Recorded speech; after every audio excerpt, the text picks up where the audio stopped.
assassination. That's the complete substance of the debate. See, this is what I don't like, is when the constant, like, interrupting and talking over. And Patrick Bet-David, who's sitting back here, who also was milking this for what he could, by the way, which I'll show you after this. Patrick Bet-David is not, as the moderator, you're supposed to stop this back, like, when people are over talking someone, when they're interrupting, like, constantly, you're supposed to keep that at bay. Now, he did that for some parts, but I feel like when someone's trying to answer a question, as the moderator, if you see that the other person keeps speaking over them, you should come in and moderate. But I think he's just happy to be there chilling.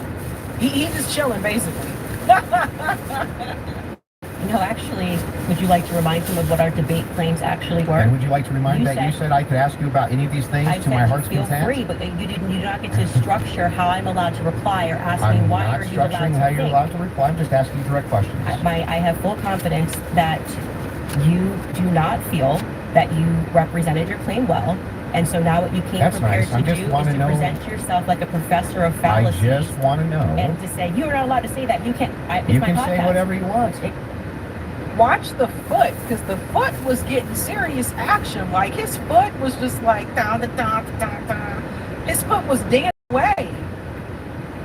Well, nobody's disputing that. I'm asking. It seems like you are disputing it. I think that when this is all said and done, I've already explained to you. I explained at the beginning of this why I think Israel is ultimately going to be proven to have involvement in this. I just explained to you in the middle, and now you're wanting me to structure the sentence or provide evidence. You don't have to. You're just allowed to think, and I've explained to you my thought process. I don't need to structure it in a sentence. If you feel like a professor today, you picked the wrong day. Don't you think that, like, tens of thousands or hundreds of thousands of people would want to know what Candace Owens' positive evidence for why it is that Israel and France were involved in the most traumatic public assassination of Gen Z's lifetime is? That's why they watch my podcast. So you're just going to drip to them? Like, here's why I think... Every time we come across any of these discussions, they're watching this in context and they know why I'm saying it. So, for example, when you're bringing up, well, Candace, where's your evidence for France doing this? I just told you someone who was high-ranking in the French government, right? Who's nameless. Of course. Of course. Of course. Of course. But so there's good reason to doubt this. So it's not a conspiracy, though, if I then took it to the federal government. Like, you can't just go out there making a claim to the federal government. You get in trouble for making false statements and things of that nature. So, and then you go, well, I'm going to probe that. Well, how can you probe that? This happened to me. Ask you, well, that's not what I'm probing specifically. This is my podcast. I am sharing my life and my experiences and what has happened to me. And you're basically coming in like you're going to, regulate how I'm allowed to say it, if I'm allowed to regulate anything. I'm asking you're sounding a bit like a professor. He sounded like a gatekeeper to me. That's what I noticed during this debate. And it was a long, lengthy one. But to me, it seemed like he sounded like a gatekeeper. He just continued to, I guess, harp on this idea of how you're supposed to explain yourself, when you're supposed to explain yourself, and it needed to be done in such the right way. But it was very clear to me either he was frustrated or he was very nervous because the foot just kept moving. The foot was like, if you watch his foot. So either nervous or frustrated there to some degree. But it's just weird to me. I feel like he did not come prepared for this conversation, and I'm going to show you more evidence of that. I think the most viral moment during this debate is when she simply did ask him to name one of the charges against Tyler Robinson. And to me, if you're someone coming into this debate who believes and is supporting that Tyler Robinson is the killer, nothing else to see here, folks. You should at least be able to name one of the charges that Tyler Robinson is being accused of. And that's the part I want to get into in just a second after she finishes here talking to him, saying he's a professor. They're trying to regulate and say, Candace, you sound very defensive and like you just don't want to answer questions. I did answer your question 3 times. I just didn't say it in the way that you wanted me to say it. You just kind of obfuscate and you run away from it, but I would like for you to actually focus on it. Let's just go through every clip that you guys have prepared, because it's pretty... I think with full confidence, people will recognize the strategy that you're trying to employ. So let's get to the next clip you have prepared. Sure. So that was one of the things that he was doing. He was showing, his team was showing clips, but they weren't showing clips that included the full context. and that was something that she did call out here. They can pull up whatever clips whatever they want. it is that you guys have prepared to.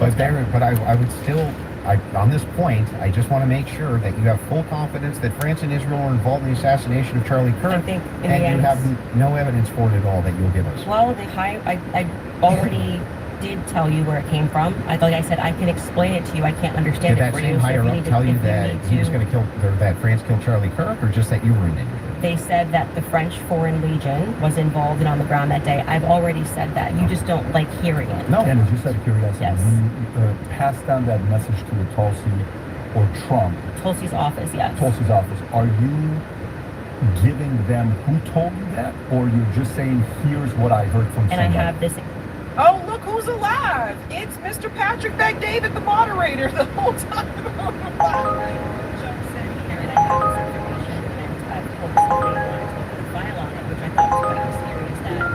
Trump's office never got back to us. It was kind of weird about maybe they're not the correct office too. I did receive a response from Tulsi Gabbard's office.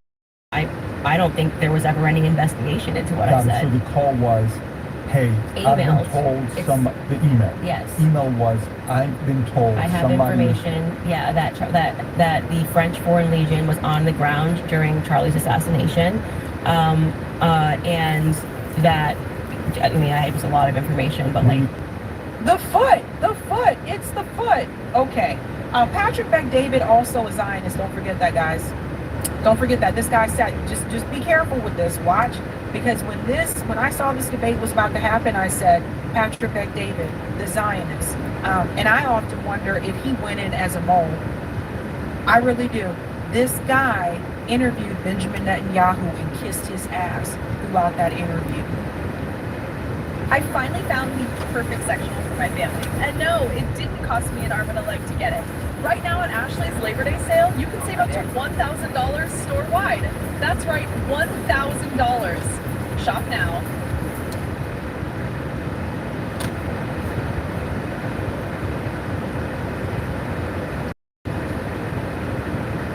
Now, he benefited from this monetarily as well because this debate was also streamed on his channel as well. But that's who this guy is. So don't forget that. The guy who wouldn't ask Benjamin Netanyahu any tough or serious questions, traitor to his own freaking people, is Patrick Bet-David. So let's remember who this guy is. This is probably the most viral moment here when he couldn't seem to name one of the charges. When you pulled out your phone just before you asked that question, did somebody by chance text you that question? You can check my phone. I'm just curious. No, you can absolutely not. I have not had one communication with a single person, not even my producers who are in there this whole time we were here. You want to check my phone? I'm happy to do it. If I may ask a question, is that all permitted? Go ahead. Just so I also have clarity, since your basis has been evidentiary, you keep saying that you have evidence or like you are following evidence. Which one of the charges against, or all of them, do you think Tyler Robinson is guilty of? The specific charge? Yeah. Yeah, so what I think is that Tyler Robinson shot Charlie Kirk. Yeah, but of the 7... Yeah, but of the 7 charges.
he's being charged. Yeah, can we list them real quick? I'll tell you exactly which ones. Pull them up. Well, do you know any of the charges that he's up for right now? Yeah, of course. But I want to make sure that one? we have them listed. Yeah, but like can you name one? Because my general perspective is that you don't actually care about this case. You're not following That the is. case. That's the question. You're Yeah, just not but I mean, following it enough. it seems pretty, like, if you're going to engage and you're going to say the evidence is overwhelming that Tyler Robinson is guilty, I just think that you should, like, right. can you tell me one Then let's do the charge counter. that he's... You can really, hang on, this is a great gotcha. No, you just got to ask me, play Yeah. clips out of context, Yeah. put me in the hot seat, so please just answer the This question. is fair. Can Name you all name- 7 can- since you've been following the case. Okay, sure, Go ahead. you name one. Yeah, you named all 7. I'm happy to do that, but can you name one? I think he's been charged with murder. That's actually incorrect. Okay, great. Now name all 7. He doesn't even, this is like... Name all 7. And I Can you name all 7? I Then can't. do it. Why does he get to name 1, but he has to name 7? That doesn't seem fair, does it? But he exposed himself, and listen for it. Listen for this now. Sure, you don't have to Do put your, it. No, do it. I'll count them. Go ahead. you don't have name to them. put your fingers up. I Okay, can do hang on. that. Name them. Yeah, sure. Name 'em. The first charge is aggravated murder because that's what carries Okay, a death sentence. so in the murder. state of Utah. No, Next. that's not. That is literally not murder. Okay. And so Next. just for people, no, don't. I don't have to do it in a time limit. There's nothing going on. And just to explain to people the difference of why that really matters and shows that he doesn't actually care about this at all is because aggravated murder, it's narrowly defined, Just and because avoiding he the carries death sentence. I'm going to answer the question. Okay, You're I'm just going to waiting. recognize that your strategy of thinking that people are intimidated when you try to put a time constraint doesn't work, and you'll be better the next time you debate I got it. someone. I got it. So you're probably wondering, why does my concrete sink in the first place? When water sneaks under your slab, it can weaken the soil and create voids. Now you might be asking, how do I fix my cracked and sinking concrete? You could go for a complete concrete replacement, or you could lift the concrete.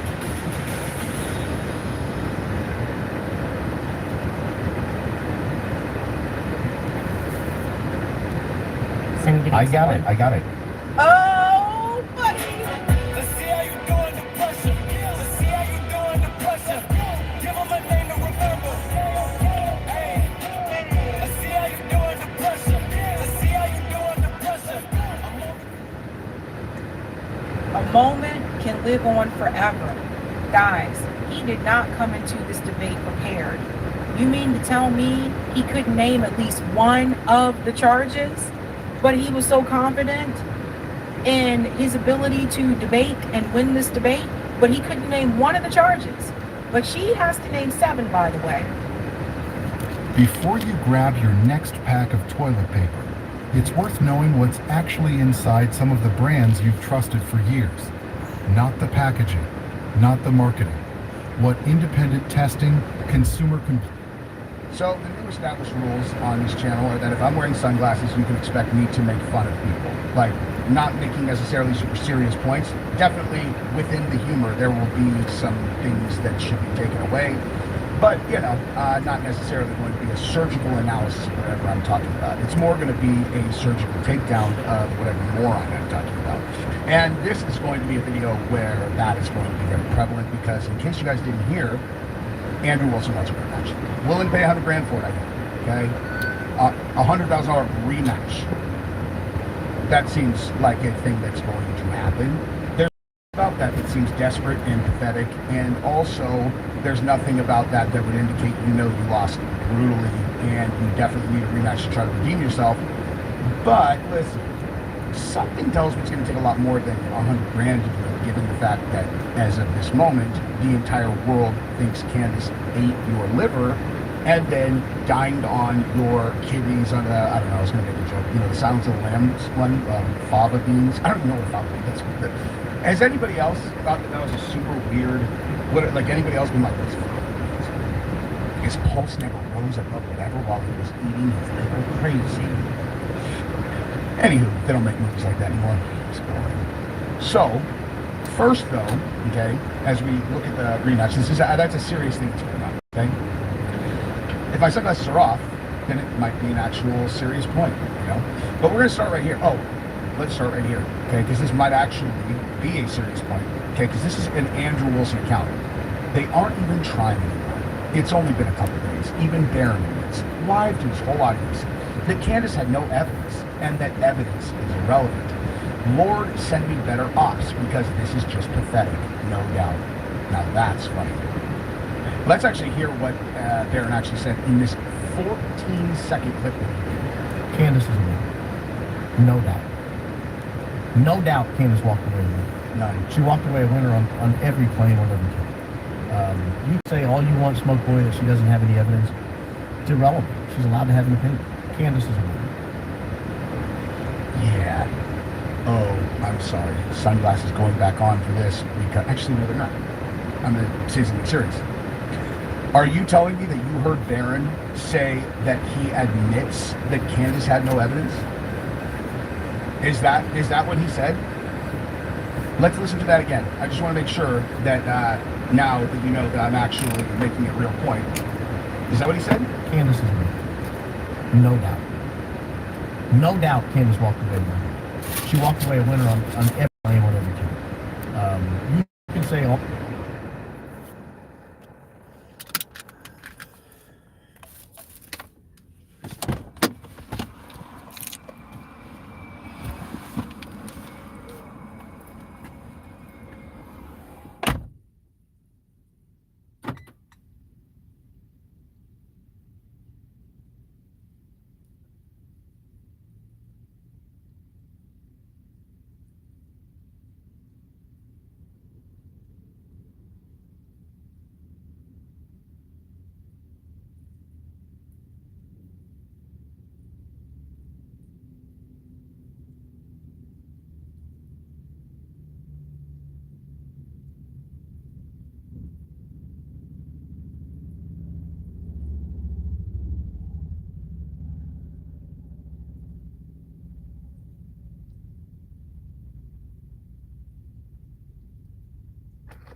evidence.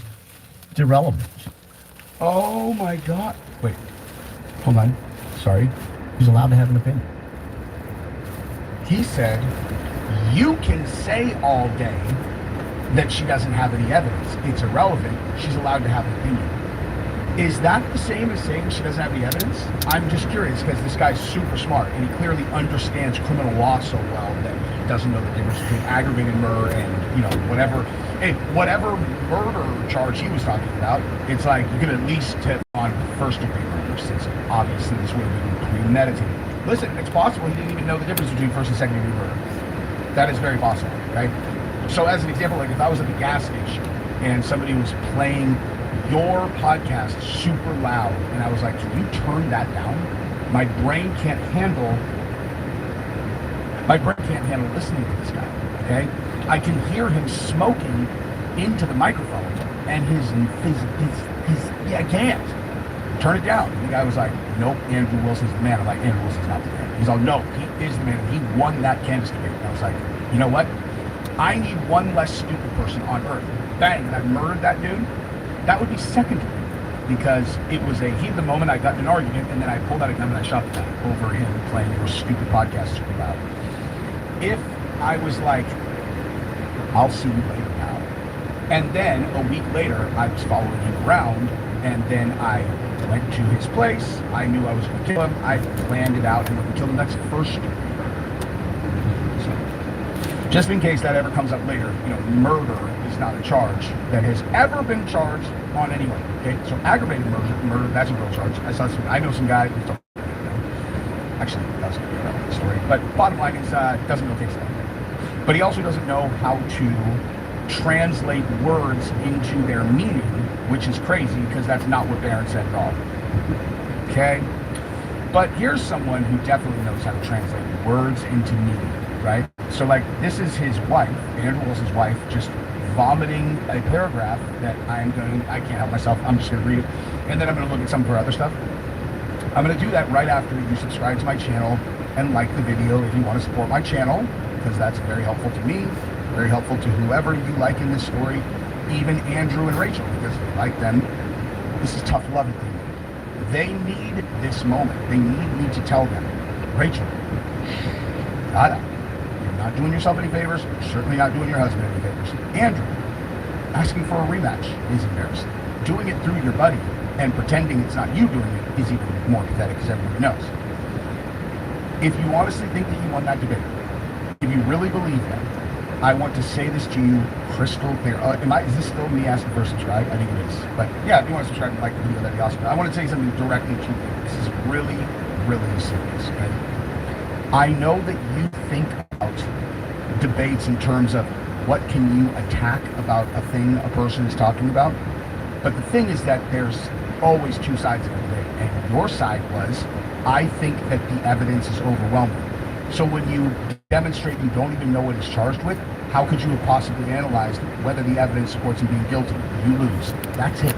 You are done. There is no conversation here. It doesn't matter about our evidence. Whatever you think you're trying to conjure up and like tell yourself, there's not ever going to be a debate that's more decisive that someone won than this one, especially given the fact that you embarrassed yourself and pretended that you knew. Of course I know. Of course I know. Oh, do you? Go ahead, name one. Oh, can't. Cool. Then you challenged her for her to name him, and she did. I mean, like, this is a joke. You did not win. Tough love. You need to hear it. Humility will be good on you. I promise. That's why everybody hates you. Okay, so now speaking of shut your stupid face, this is his wife trying to help him, which is amazing. It's definitely not helping. This is not helping anyone except me. It is only helping me. I actually said on X, real quick, this is before I even read that, let me show you what my response to the rematch challenge was, because I really, do you know how to use X, Jesse? Yes. Okay, so let me go to my replies here, guys. And by the way, if you don't follow me there, like, what's up, man? You know, what's up? Okay, so here you go. Let's take a look. So, Barron said begging for a rematch is an admission of defeat. Correct. Okay, so Brian Atlas said $100,000 to Candace Owens to debate Andrew Wilson round 2 on my podcast. Embarrassing. And then he said, how about you debate him, Barron? Here is your invite. Do you accept? And I said, here's the first question of my debate right here. Why would Barron, who's done the most extensive and exhaustive, detailed research on this case in the world, want to debate some random internet guy who doesn't even know what the defendant is charged with? Especially after the same guy was a malignant asshole who accused his friend of lying half a dozen times without a shred of evidence that she was lying. As a side note, you know Barron is an attorney. Andrew also unintentionally, he knows nothing about criminal case law. He'd get fucking annihilated again. And, see, look at that reach, you guys. 200 views. Yes. Because I understand the X platform really well for some reason. The X is not my big deal. I'm just gonna tell you that. I'm gonna tell you that right now. Okay? 53,000, I don't understand nothing, man. You know, it's just like, yeah, I just say stuff, and then all of a sudden I'll do one and it gets 100,000. Or this one gets 59,000. This one 144,000. I don't understand. You know, and then I'm like, oh, this is a super clever thing that I said. No, we'll show it to 200 people. I mean, I actually think I made a pretty valid point right there. They're like 200 people. That's all you get. Now, going back to the Rachel post. Okay. So, here we go. So, and I know that, like, I read part of this on, and you know what, actually, I'm sorry. I'm not even going to read this because I have talked about this already. I'm just going to go to her page. Here's what I'm going to say. If you are writing a paragraph about why your person won a debate, they lost. Period, point blank, period. That's just what it is, okay? No one who's being honest or no one who's not so ridiculously, laughably biased, everyone knows who won, okay? So here you go. This one says, fund for Lindsay Clancy and family is up to $750,000 for someone who admitted to killing her 3 children. There is a severe psychosis in this country that is rewarding people for evil. Dude, I just heard about that story. It's a nightmare. And then Rachel's like, you mean the same lunatics accusing Erica Kirk of being involved in a conspiracy to kill her own husband or defending a woman who admits to killing her own 3 innocent children? Color, he's shocked. I mean, two things are not necessarily connected because, you know, this case is a little different, right? The Charlie Kirk case is a little bit different in that case. People are behaving really weird. Almost like there's something in the middle of this case that is causing everyone to not be able to act normal. What can we do? I don't know.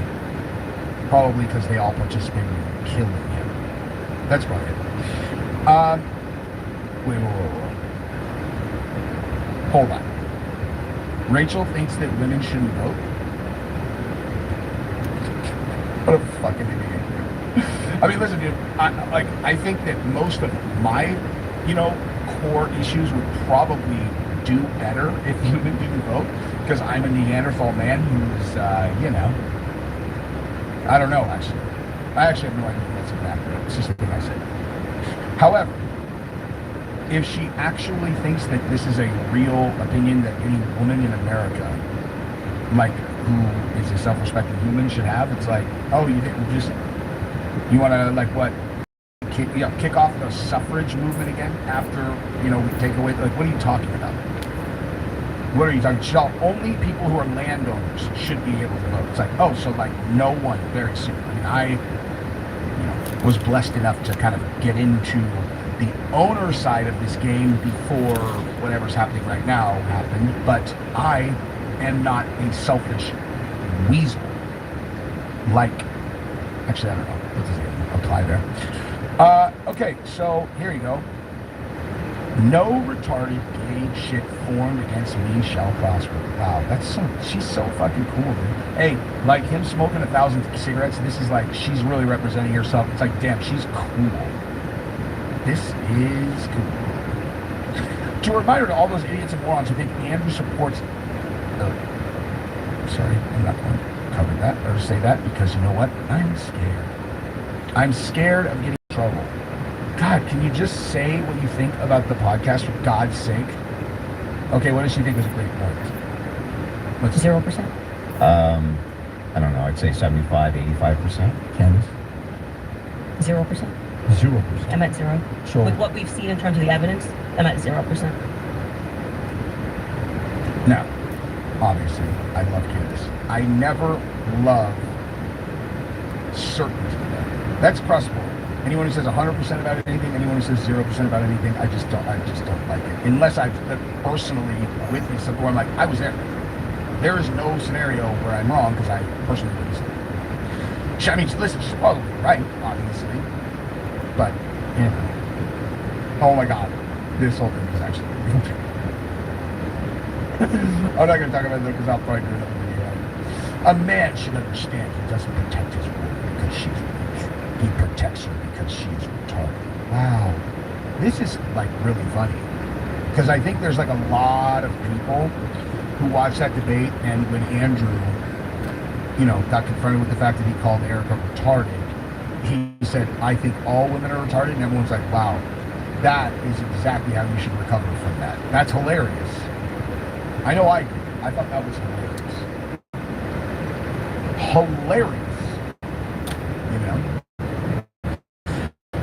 It's coming from a person who thinks that when they took away the word maggot, it was one of the most devastating moments of language battle or whatever. That was my word. Okay? People are it's coming back. It's coming back slowly. People are still scared of getting kicked off of stuff, But it's possible people use it in text message, at least the abbreviated version. Never has ever meant anything about gay people in my world. It is about a person who sucks. Not that guy, just the suck. It's that guy is a mag. That's never been a homophobic term ever, because I wouldn't say it if it was. Okay? But I'm only using that example to establish, okay, that I even thought that saying all women are retarded is in poor taste and is just stupid, and especially when you're getting your ass handed to you by a woman. If she's retarded, then the rest of us are at least retarded, if not like fucking what's dumber than retarded. That's what you are, for sure. She hurt you like a puppet, stuck her hand inside of you and went, I know all of the charges. I do. No, I know all 7. I just want you to name them. Okay, each one. Why don't you just name one? I can. I think it's charged with. She did that with her hand up her dumb fucking ass. Okay?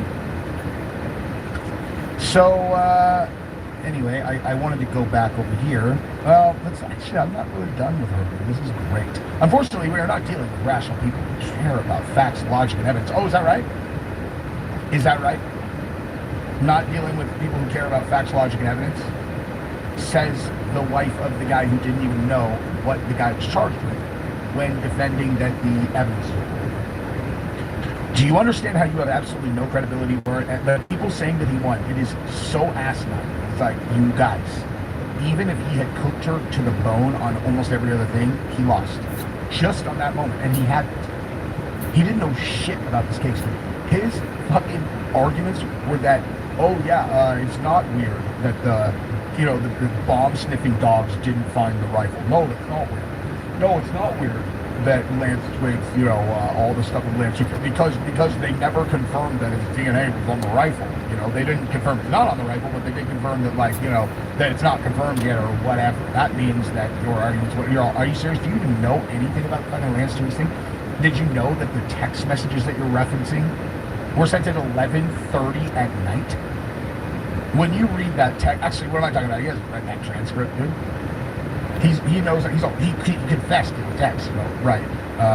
And could you tell me anything about that conversation? Yeah, he confessed. Where else did he confess? Discord. What time? Huh? What time did he do any of these things? Was Lance Twiggs during the shooting?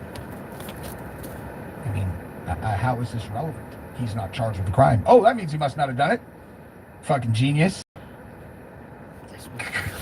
I've never heard of law enforcement rushing to judgment before thoroughly investigating something when it's a gigantic, high-profile case where all the eyes of the world are on them. I've literally never heard them rush to judgment so that they can get the case closed and get the pressure off. That's never happened. Never once in American history.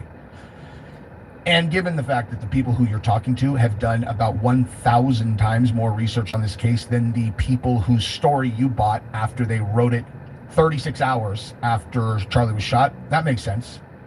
That seems like who you should go to for your information. The guys who made up their mind with about 10,000 times less information than the people who you are calling stupid. Listen, facts and logic, dude. Facts and, oh yeah, Q-tards. Yep. Q-tards.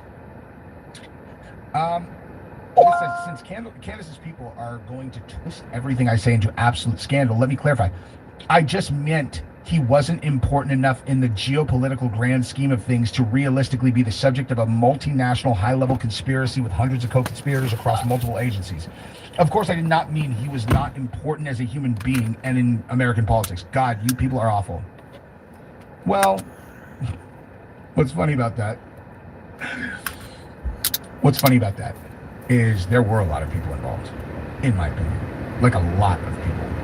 And he actually was that big of a deal. Just not in the same way, in my opinion, that other people are looking at it. But again, I'm much smarter than the average. If the only thing we're doing is just evaluating human behavior and going, no, that's not normal. No one would do that. Like, as an example, why is my camera doing that? Why are you doing that? Why don't you stop that? Okay, stopped. I don't even remember what I was going to say. I want to talk more trash about her because she's stupid. I do. Well, say that. By the way, make sure you watch Wednesday's stream with me and DD Got a Podcast. Because we're going to discuss that theory ad nauseum. I realize people hate it. They hate when I talk about the fact that I think Charlie faked it. And I understand why. It sounded insane to me too. But it does actually, if you look very closely at the case, appear to have like dozens of people involved in what happened. Like very obviously, in my opinion, of course. And if you have dozens of people involved, has there ever been an assassination with dozens of people on the ground who are going to be involved like that? Lots of people that are going to be potential liabilities. Generally, when people commit crimes together, people start dying after because they're so afraid of people talking. So if there are that many people involved, it probably means that maybe you're looking at something else. And you're talking about, and the fact that they're all his best friends, and go, I think maybe there might be something going on. And then you back into why they did it, which was very obvious to me once I started to figure it out. And it's like, oh, this actually is almost certainly what happened. Then you realize there's no blood and whatever. I'm stepping on it, dude. Wednesday at noon, with me and Dee Got a Podcast, because he did a 3-hour episode 2 weeks ago, last week, about the same thing. So that's where I learned all of that stuff last week. Through the trial process, if it turns out if the evidence proves Tyler Robinson was set up, Helio Christian would not hesitate to say his initial opinions were wrong. If the evidence proves beyond a reasonable doubt that Tyler Robinson was not set up, I don't believe Candace would. Would ever say her initial opinion was wrong.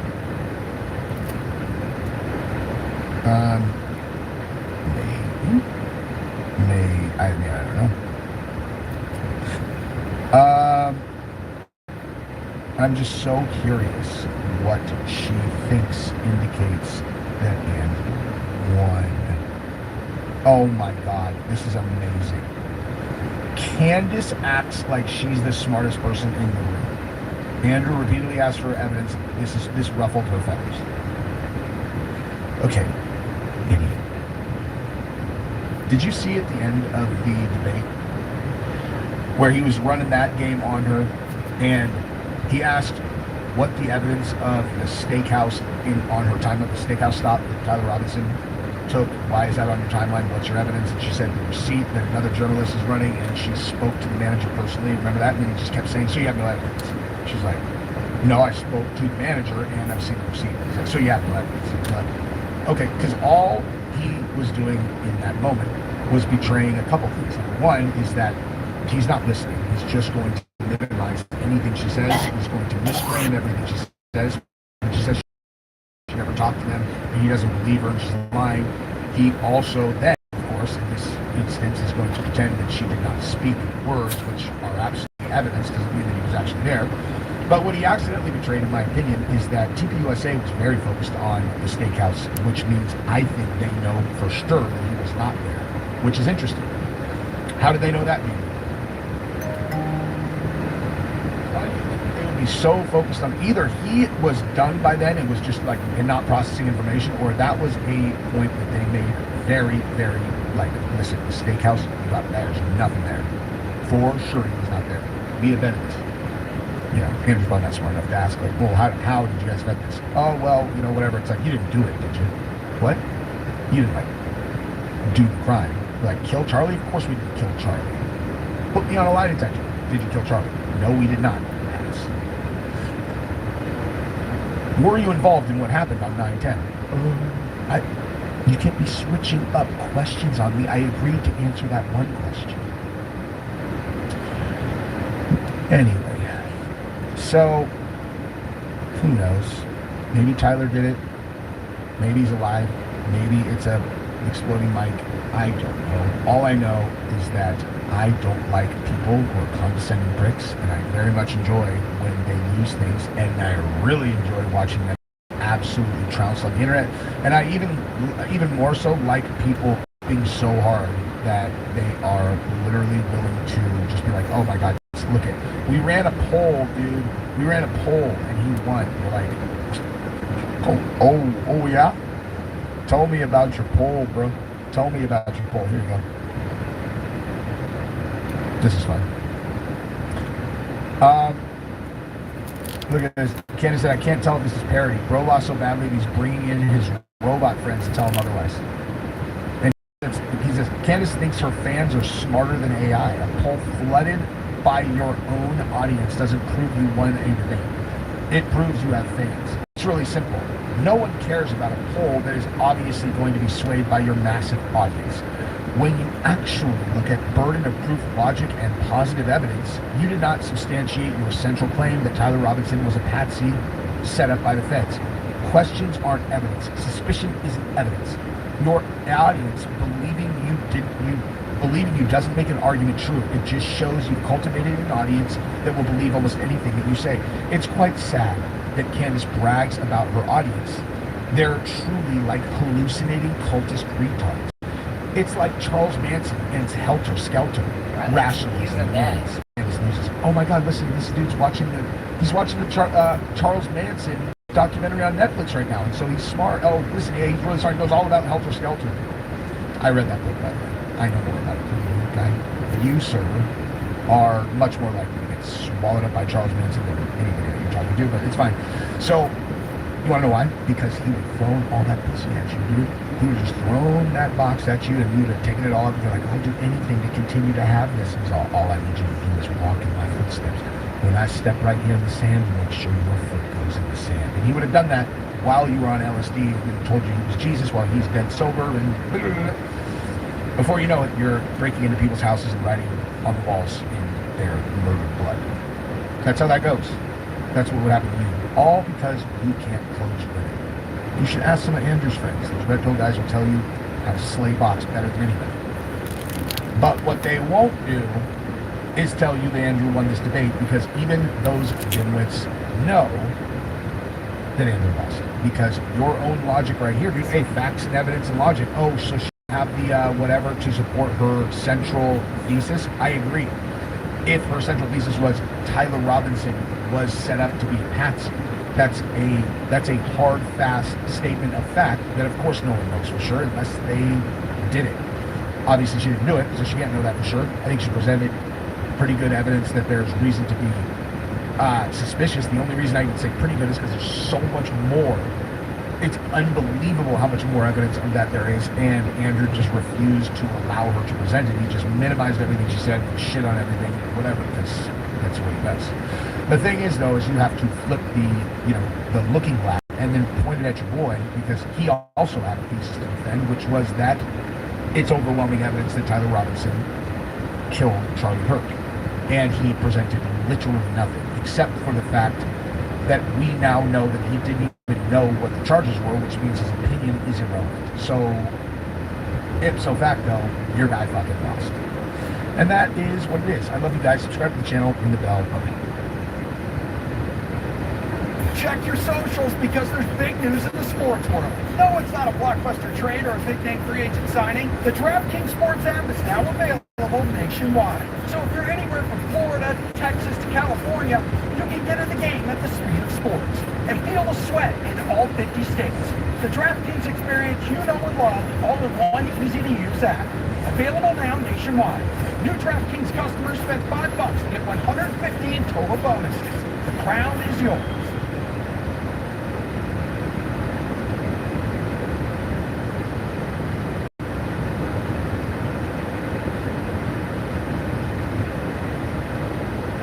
You're talking about Epstein and the DC world and everything, right? Yes. And you have a class which says Epstein World. Yes. Where you explain how the power of the world works. Yes. What is it about? What are you trying to say in that? So, this Epstein case is really puzzling, and there are certain mysteries involved. The first mystery is, how did this guy rise from nowhere to the very top of the world? Yeah. Right? So we know he started at the Dalton School, and Donald Barr, who is William Barr's father, so this is a CIA family. Donald Barr was headmaster of Dalton and hired Jeffrey Epstein to be a math teacher.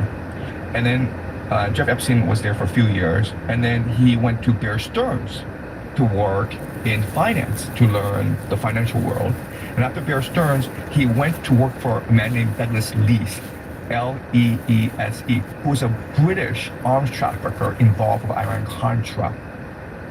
Okay, and then during this time, David Rockefeller, the chairman of Chase Manhattan Bank, invited Jeffrey Epstein to join the Trilateral Commission at age 30.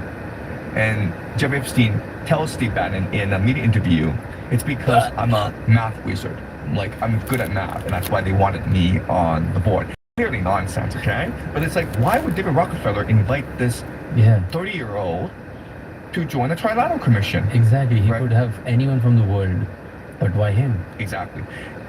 The bigger mystery is, in the year 1991, an Ohio billionaire, owner of Victoria's Secret, named Les Wexner, he signed over the power of attorney to Jeffrey Epstein. Okay, well, most people would say no one, because the power of attorney gives the person the power of life and death over you, and that's very scary, right? So we don't know the actual relationship between Wexner and Epstein, but it couldn't have been that close, right? They didn't really know that each other well. So why would Wexner sign over the power of attorney, again, which is the power of life and death over you, to Epstein? It's a huge mystery for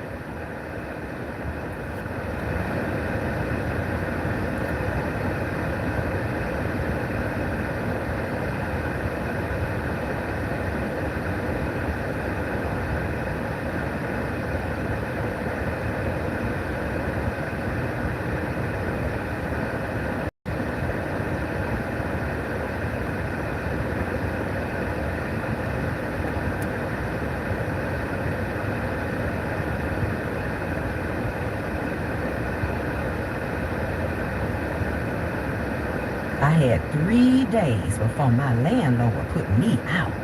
My Social Security wasn't covering my bills no more. So I called my sister. Turns out she got a 3,000. Well, ladies and gentlemen, I don't like talking about the Marine Kingdom a whole bunch. But I just want to show you some of the things people are saying that water. That's why I say keep watching the waters, man. Yeah, I always tell you keep watching waters because there's all kind of crazy stuff that happen in the water. And people are having encounters with what we will call mermaids. They don't really understand what they're seeing. I'm just going to keep it real with you. They don't understand that they're seeing the kingdom of darkness, the most powerful form of the kingdom of darkness. But nonetheless, people are seeing it. And they're monetizing it and saying, oh, I'm going to tell my story about the time I saw a mermaid. So let's listen. Story time of when I saw a real life mermaid. And I'm not, this isn't a joke, I'm genuinely, this is going to make me a little crazy, but I'm going to explain the story. So we were in Florida, she was there, this is my cousin,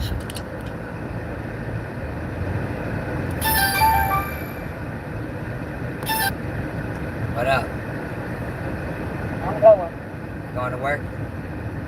Yeah. How's that? I got 8 cents up. Why'd you decide to go? Huh? Why'd you decide to go? I ain't. Huh? I'm not. You are or you ain't? I ain't. You ain't going? I am. Oh. What'd you just say? I said, why did you decide to go? I don't know, I just did. Okay. You asking so many questions and me in one question. I only asked one question. It just took 4 tries to figure out what I said. But I'll call you when I leave. Love you. Love you too. Okay, God bless you. Peace. Bye.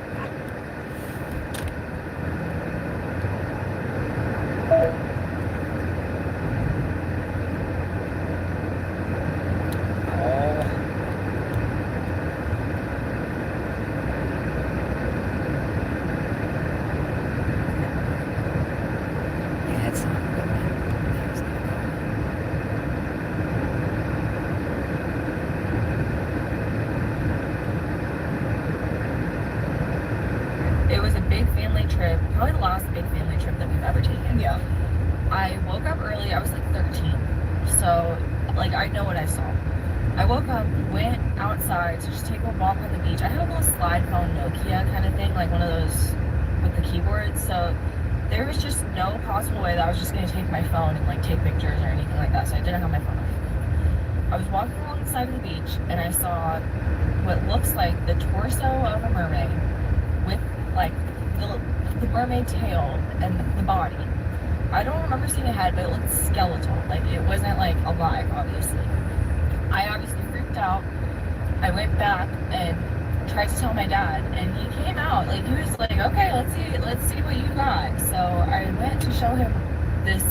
I was about to say I went to show him this mermaid, and dude, when I tell you it was not there anymore, and it was in the time span of 10 minutes. Like somebody came and took it, and it wasn't the tide. The tide didn't take this mermaid torso. It was genuinely like it was just gone. It was immediately gone. And when I tell you this has sent me into a rabbit hole, like nearly going crazy, like I still think about it to this day. I know what I saw. Like you're 13, there's no substances running through, like you know what you saw. So yeah, I mean that's the story of that. That's kind of where it ended. But I'm just confused who took it away within the span of 10 minutes. Because this was a private beach. We all rented this house on this private beach. Nobody was there. So where did it go? That's the story, honestly. There's nothing much to it, and I can't just sit there and lie and bullshit say there was more. I saw it, and when I went to go get my dad, it was gone. So nobody believed her. Like literally nobody believed her. I just believed her. Like I literally like recently just started believing her. And I've been seeing a lot about mermaids coming up like on my feed and like sirens and all that, and it just had me thinking like I should probably tell the story. They do exist. They do exist. 100%. So yeah, it's like we like 100% are like on that train. Right. Yeah. That's the guy. Now, what is the purpose of an encounter? You know, it's crazy. As a person who spent, I would say, upward of maybe 9 years, almost 10 years, going through people's encounters, you come to the realization that encounters are invitations. And she just explained it to you. She said, I saw this when I was a kid, and I haven't been able to stop thinking about it. Encounters are invitations for you to commune with something. Like one of the biggest shows out there about Dogman currently is Dogman Encounters with Vic Cunders. Now, I'm going to tell you, don't go over there and get real deep into it. If you want to hear those spooky stories, spooky interview, go check out Vic. Vic has been a long-standing person. But if you get too deep involved in it, you're going to get you behind into a cult. But if you just want to listen to something, trust me, one episode, you'll be fine. Don't let yourself go down a rabbit hole because you're going to be in a cult. Next thing you know, you're going to be attacking people, all this. Just don't go down. But encounters are invitations for you to walk through a portal where you start to commune with a spirit or an entity or with a kingdom. Bigfoot encounters, Mothman encounters, skinwalker encounters, mermaid encounters, alien encounters. It's a gateway. Just like tarot card reading is a gateway. I would say this stuff, people be like, oh, you don't know what you're talking about. Tarot card reading is not a gateway. But then people come out of the satanic kingdom. Matter of fact, hold on. Here's John Ramirez on with Sean Atwood. And I'm just going to try and find a portion where John Ramirez explains the gateways into the occult. So give me 1 second, watch. I don't know Sean Atwood. I don't think Sean Atwood would trip for a split second, but you know, YouTubers are freaking funny. I don't know. Like demons, right? So the demon is a deity from the second heaven, which is a principality. A fallen angel. It possesses the body, takes over the body, and now you are demonically possessed in your body with full control. The demonic demon talking to people, giving them demonic recipes and cleansing and stuff like that. Now, when you're in spiritualism is the opposite. When you go to the demon church, you can't wear shoes and you can't wear socks. You have to be barefooted because in spiritualism we believe that we are raising up the dead. So the demonic spirits come in through your foot instead of from your head. This settlement check completely changed my life, and it came from a car accident I almost forgot about. I'm honestly shaking as I record this. I never imagined something this big could come from an accident that felt so small.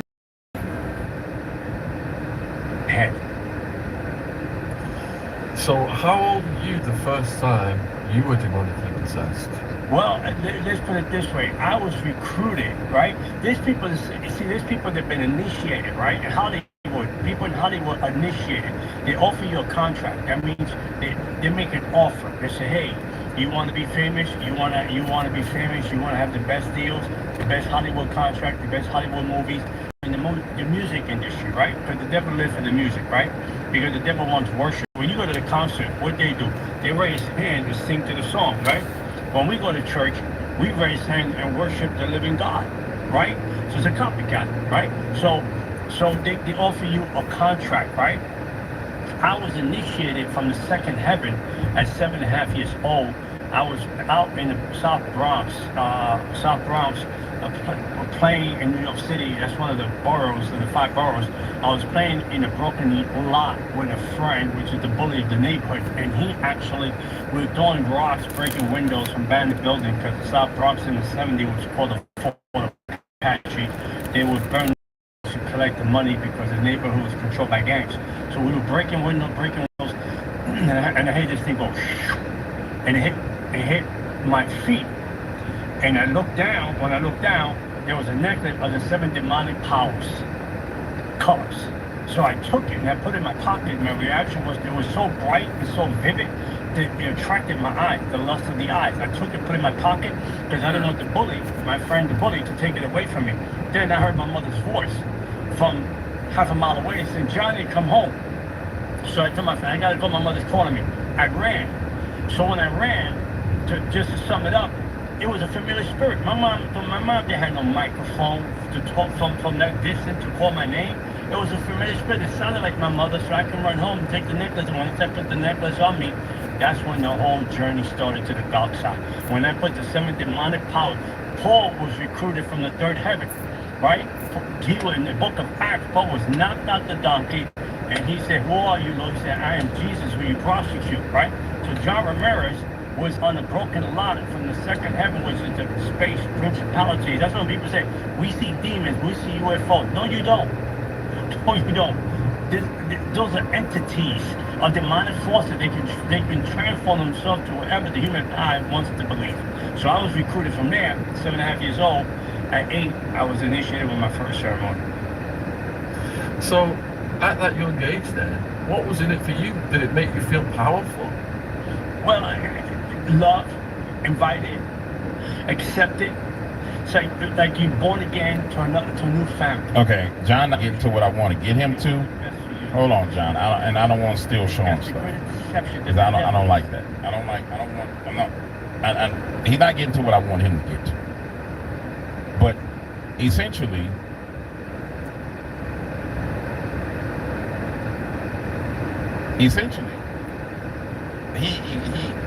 he can still give us a definition of what we're looking for. He had an encounter. So he's out throwing rocks with his kid and basically destroying abandoned buildings, and a necklace falls from the sky. And he picks up the necklace, and then he has an encounter where he hears a voice call his name, put the necklace on, he goes home. He has an encounter. The point that I was making is that encounters serve a purpose. Just like he referred to Paul having an encounter with Jesus on the road to Damascus, or an encounter from the 3rd heaven, people have encounters from the 2nd heaven. And many of these mermaid encounters, those are encounters from beneath the kingdom of Marine Kingdom. Bigfoot encounters, Dogman encounters, all these different encounters are designed to initiate you into a system. And the dangerous thing is there's people who go looking for encounters. So now there's people who have encounters, then there's people who go looking for encounters. Watch, I'm gonna show you some of the people that go looking for encounters. This is why I tell you, don't go looking for stuff. And it took a long time for me to piece this together. I still couldn't quite articulate it all. The longer I was in the field of the paranormal, I just couldn't articulate it. Like, I had this thesis, but it was in my mind, and I couldn't articulate it. But I had all the pieces to the puzzle were there. But it took for the Holy Spirit to speak to me and be like, hey, no, this is what this is. And I was like, oh my God, this is crazy. Hold up. Here's a story of an encounter that I believe is real. And I just want you to understand something. And I don't even know how to be even more clear about this. There are people who go out into the woods and they go out through life and they're just living their life, right? They are not going to seek out anything wicked, but they can still have an encounter with someone. Then there's people who go and they intentionally go to seek an encounter. Then once they have their encounter, then they seek more encounters. Once you get to the point where you start to seek more and more and more, you've been initiated. You may use your free will to go looking for something. And you can name whatever the hell you want to name. You can substitute anything in the place of the word something. Just know that you're seeking after that thing, which means you're praising and worshiping that thing. And just people like GW, you don't know what you're talking about. I'm just going to make it real simple for you. If you look at when Jesus resurrected from the cross, and he came back, and showed himself to people. Like, for example, the disciples who was wilding out, who had given up, they was on their way back to go back fishing. So he just pops up with them and start walking with them on the road. They don't even know it's him. He just walking, blah, blah, blah, blah, blah. They talking, da, da, da, da. They get inside the room, he break bread with them. Then they're like, oh my goodness, this was Jesus. Then he disappeared. Then the next time he meets him is on the mountain. Then disappears. Those were the appointments that he accepted them, but we ain't even gonna get to all that. But the point I'm making is the whole concept and idea of what was going on was that at that point in time they had been with him. Now they had to seek him out. You had to go meet him. They had walked with him the whole time. Yeah. But now that he was no longer wrapped in his flesh, now you had to seek him. And so therefore the law of seeking comes into place. Whatever you seek after is what you're going to find. Asking, you shall receive. Seeking, you shall find. Knock, and the door shall be open unto you. I remember the very first time I talked about that on a podcast, on a show. And it was one of them shows where the people were real witchy. And they was like, I never thought about it that way. And I'm like, yeah. Seek, and ye shall find. It's a spiritual law. So you go out here seeking these things, you're going to find it. Ask, and it shall be given unto you. Seek, and you shall find. Knock, and the door shall be open unto you. Just depends on what door you're knocking on. Well, GW, that's only a law in the kingdom of heaven. No, it ain't.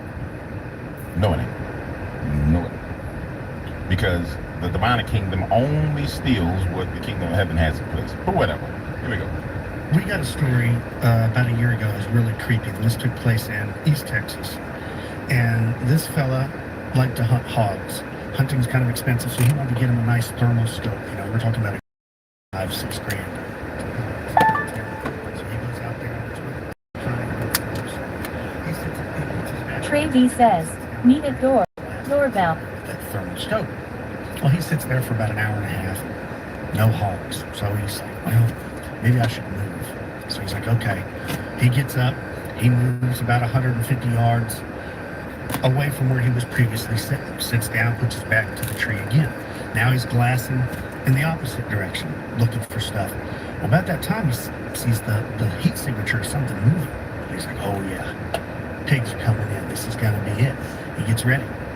Well, he starts watching this thing, and at first, he thought it was, but then he said the more he watched it, it wasn't a bear. He said it. I heard the story before. Human, like a naked human being. And he said this thing was crawling on all fours. And headed to where he was. And it crawled directly to where the tree he was just sitting in. And he said this thing is getting its face up to the bark, and it's examining, and it's transfixed on where he was just sitting. And he's watching this thing that looks like a white signature through his thermal scope. He said this thing sits down, and it puts its hands between its legs, and it's like squatting. And he says it looks directly in his direction. And he's like, oh no, I think it can see me. And he said it looks up like a wolf is going to howl, but he says, it says, help, I need help. And he said, a woman's voice. And he said a few seconds later, it says again, I'm injured, I need help, is there someone that can help me? And he's like, man, I don't know. He takes his AR off safety and he shoots around over its head. Just don't want to shoot in, just in case it's a person. He said it doesn't move. This is an addition. He said it breaks to the original story and starts running. And he's trying to follow it, but there's all these trees and brush. So he's losing it. He says he touches off another round. It's still moving. But where it's moving is the opposite direction of where his truck is. So he's like, I'm not messing around. He said he ran to his truck. And he ran faster than he's probably ever ran. And he got in his truck. And he's like, I don't know what that was.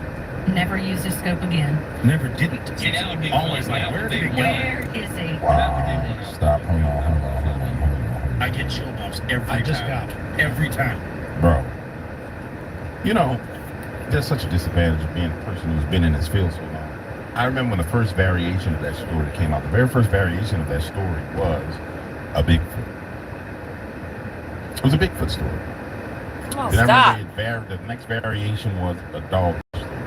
Then when the crawlers came, it was a crawler story. Then the next variation was a skinwalker story. And the story always ended with the guy seeing it by the tree, and then taking off running to his truck. Wow.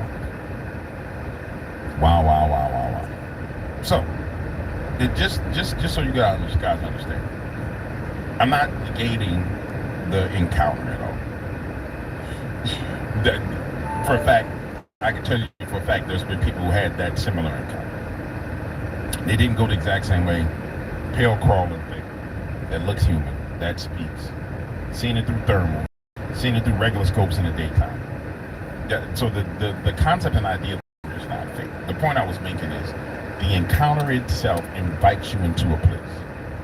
You see how this encounter, which has 5 different variations. If anybody's been with me for a long time, you've heard these variations of these encounters because you've been kind of in the field of the cryptids and the freaky and the weird. Those variations don't necessarily resonate with the people outside of the field because now those variations have made it to the place where the scary story time has gotten to variations. For those of us who's been in this, we've heard the different variations of the story, which means there's one origin story that it came from, which is true, and then people branched and took pieces of it and kind of made it their own. But the origins of the story is true, just to be clear. But the point I'm making is that encounter that individual has flourished like a flower. It's blossomed like a flower, and it had 5 different petals. And so now those petals are grown, and people are looking at those petals and consuming the petals. And for the person who's seeking to go down that roadway of an encounter, they're like, oh man, this is verification of what I saw, and then they go down the rabbit hole. Deeper, like Barry White. Deeper. You see what I'm saying? And that's the point I make. It's important to grasp the concept of what an encounter actually is. And don't go seeking this stuff. I'm just going to tell you, bro. Because the danger is now you start evangelizing for things that you don't even know and understand. And the problem with the evangelization is evangelizing is you don't really get to see the fruit of it. It's kind of like in the faith of being a Christian. Like I can sit here and I can explain a lot of concepts to you guys, right? And I'll see people in the comments, DW, you know, since I've been paying attention to you and listening to you, man, my life has gotten better, right? But I don't get to see what the fruit of that looks like. I get a little bit of feedback on it. But what does it mean when you say my life has gotten better? I don't get to see the fruits. You know what I'm saying? I don't get to see all the fruits. It could be, oh man, I was sick and then I got healed because I prayed. Oh man, I was having demons attack me in my sleep and then I did the prayer that you said and now I'm not having demons attack me anymore and I'm praying more and more and more. But even the future fruit, I don't get to behold. But I'm still held accountable for it. You see what I'm saying? It's still counted unto righteousness unto me. And it's counted unto wickedness as to other people as they have people bear demonic fruits.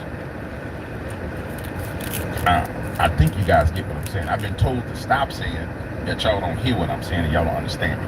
So since 100 people have told me to stop saying that, clearly I need to stop saying it. So I'm going to stop saying it. The point I'm making is, this is encounters bear fruit. The same way that the encounter that Paul had with Jesus bore fruit. Same way that the encounters that the disciples had with Jesus bore a lot of fruit, which bore the modern day Christianity that we have today that came from the encounters that they had with Jesus. The same way when the demoniac was healed of all his demonic diseases, he went into the metropolis and preached the gospel, which we never got opportunity to follow through what happened when he left. But you remember, the demons of the Gadarenes. Everybody's like, oh, you know, Jesus casted the demons into the swine. Everybody missed the rest of the story. The rest of the story is the same person who was demonized, that was cutting themselves in the tomb, that was chained up, that was cutting themselves and talking in different voices. Once he was freed, he went out and spread the gospel and spread the name of Jesus Christ into the metropolis. So the encounter led to evangelization. And that's what encounters do. They lead to the evangel. Anyway, I think I'm a little bit deeper. See y'all on the next video. It's kind of hard to come up with concepts and things to talk about, because within the context, it's like boring, because everybody talking about the same thing. You know what I'm saying? I'm gonna try not to talk about the same thing. Matter of fact, let me just show you before we go, let me show you what I meant about the demoniac. Watch this. Wait, you can declutter on Vinted? Yep, earn cash from homeware, fashion, sports gear, collectibles, books, toys, and more.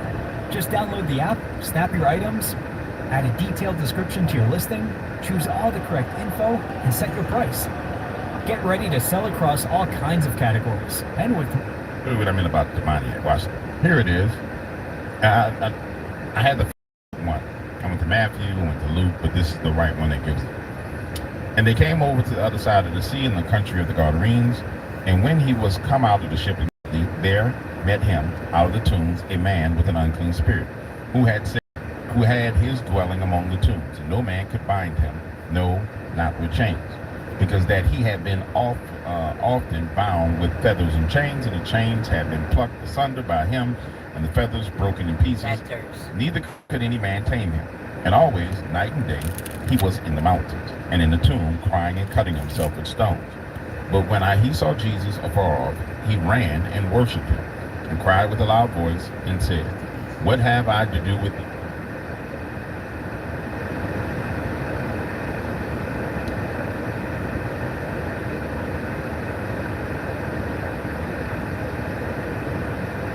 It doesn't make sense. That's all he's saying. He's not saying you can't think. I asked you how, with the inference you made, you got to the conclusion. Okay, so I would like to know how you got to the conclusion, and I'm just going to throw it right back at you. Because for some reason you permit yourself to do it, and that's what I'm demonstrating, is that you permit yourself to do it, and then you say, when I do it, it's a conspiracy. But what about Andrew Wilson's inference does not make sense? Confession, gun found, DNA, security footage, inference. Which one of those doesn't make sense? If you're asking for my inference why I think it's Tyler Robinson, is because Tyler Robinson said in his text messages, you'll be able to see me on security footage of the cameras. Said it in his own messages. On top of that, twigs, yes, you can pull them up if you want to fact check that. He did say.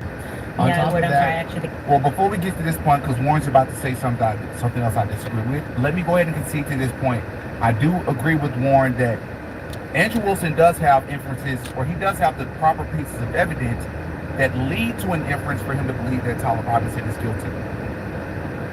The issue is that what he believes to be true was heavily scrutinized, at least at certain points in this quote-unquote debate, that proves that it's not actually actual credible evidence. Blurry pictures. There's no proof that Tyler Robinson was on the campus.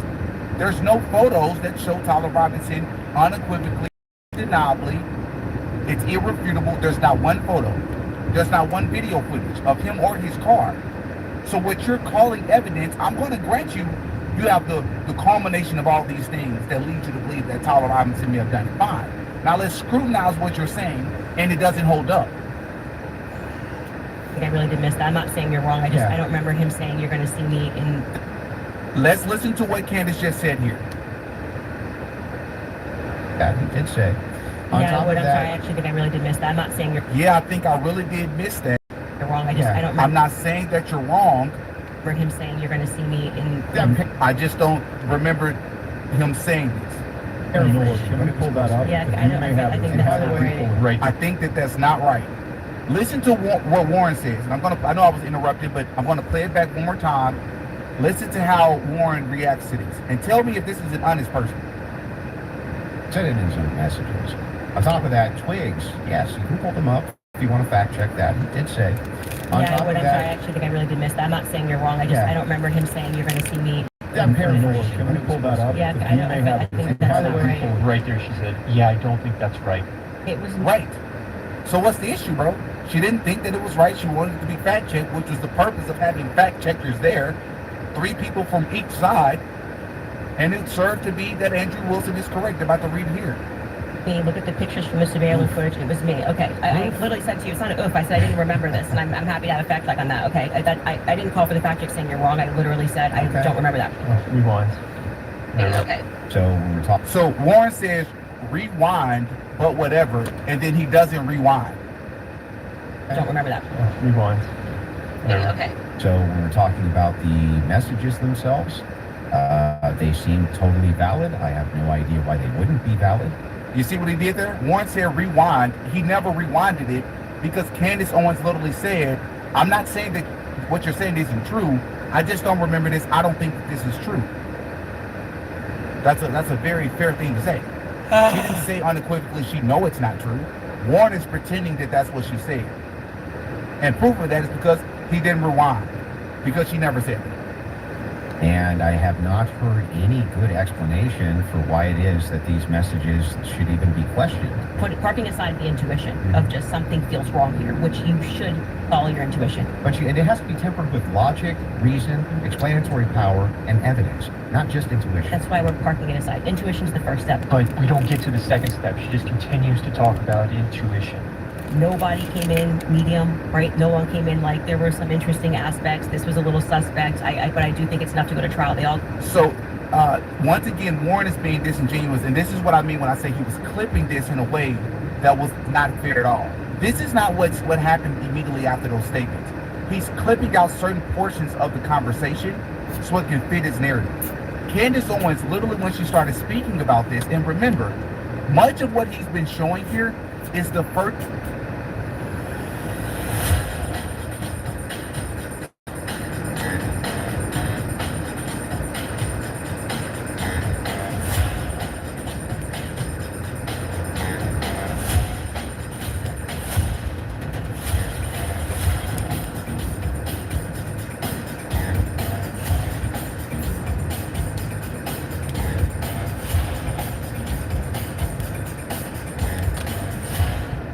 Proved that it's Tyler.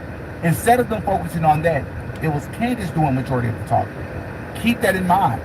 But this specific portion here, not only has Warren edited out how the conversation naturally flowed from one step to the next,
lying when he says they don't actually get past step one of intuition.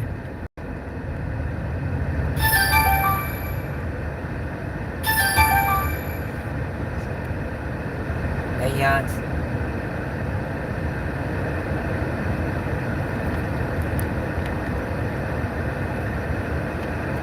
You hear me? Hello? Hey. Yeah, thanks. I'm at my headphones on. This thing, it says connected, but it ain't been connected. You turn your volume up and it should connect.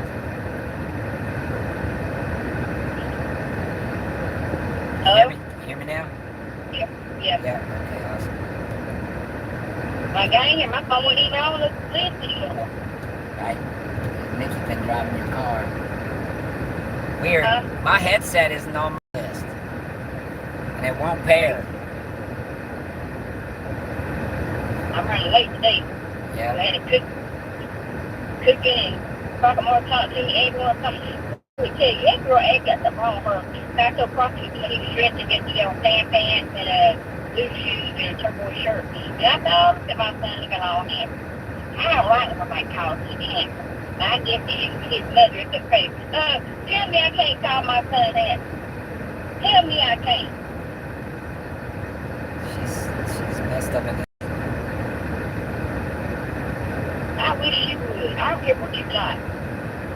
If not, then I will call him handsome if I want to. You don't like it, you can't handle it. Something wrong with your age. Something wrong with your Kool-Aid rock. I think you bipolar, not just me.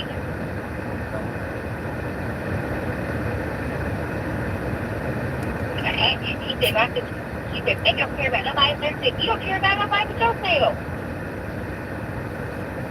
And that's probably what's wrong with your mama. She didn't care about nobody but herself. She had her doing good, like a crazy. Right.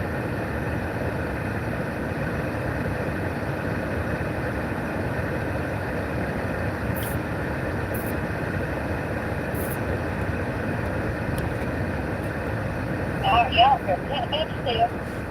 Maybe go ahead, like, they did something cheap.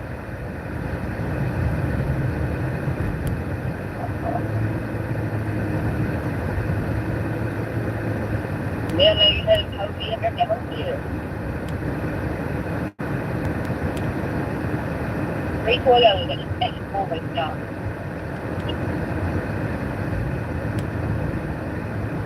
Yeah,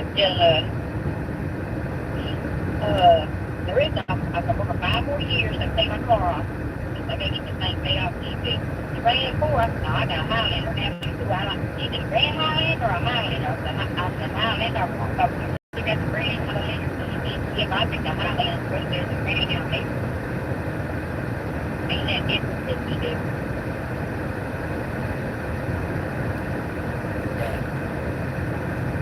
I ain't different, but I'm all better. I'm like, more leg room in the back. It ain't got any leg room here. It's this.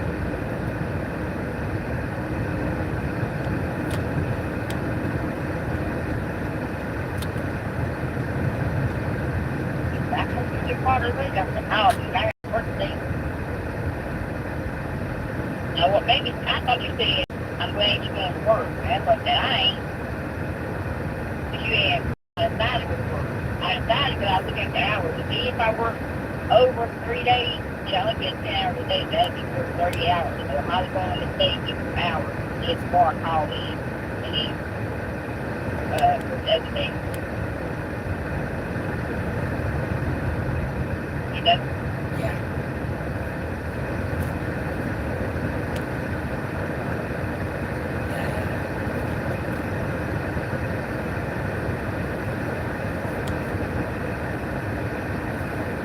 Daytime working's weird.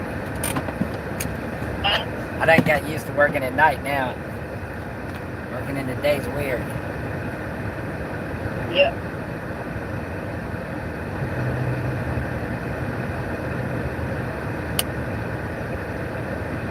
It is like another world. There's a day and week. Especially when it's so hot. Okay. Tomorrow I am working.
I gotta be down by 5.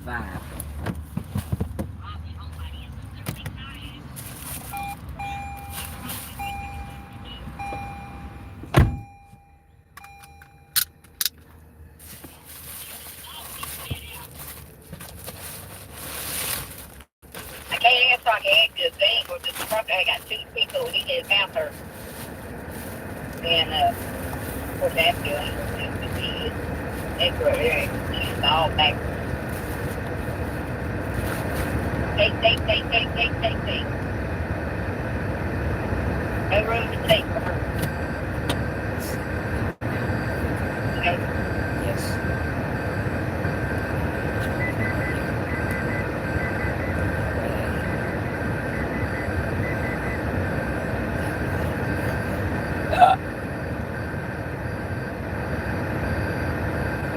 I ain't even worried about them running late because everybody's running late. Right. Just let him do it. I know if you see me off, you racing with your crap. You know? Yeah.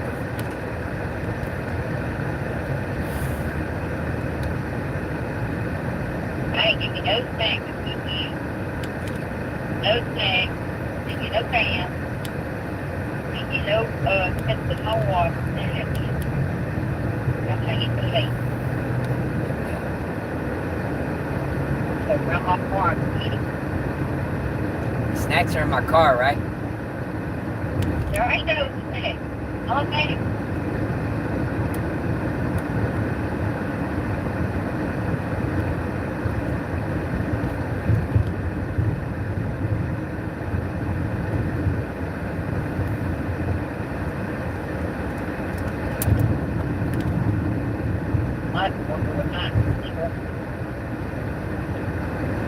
Sure, on Friday, ASD, and Valerie, and Monica, and Flo. Well, Flo got pissed off.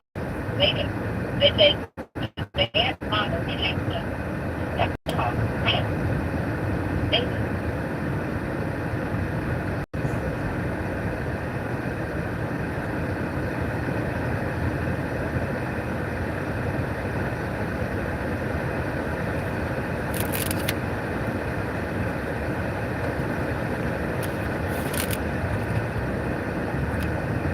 I miss you.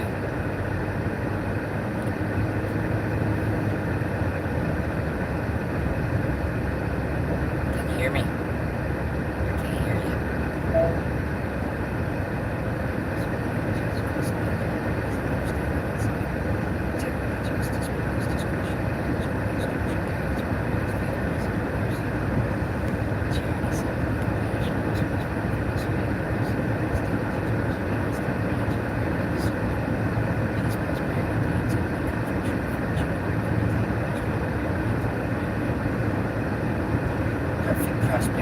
Buying into this theory about Candace that it's about dreams and vibes and feelings. Lies. Why do you think hundreds of thousands?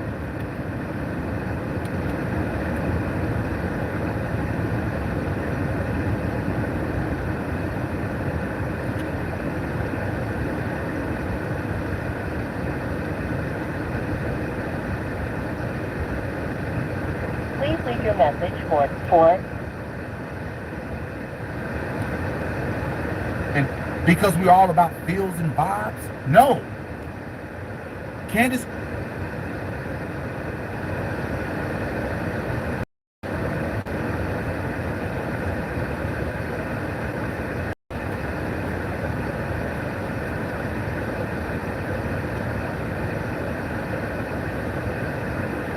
Please leave your message for 4.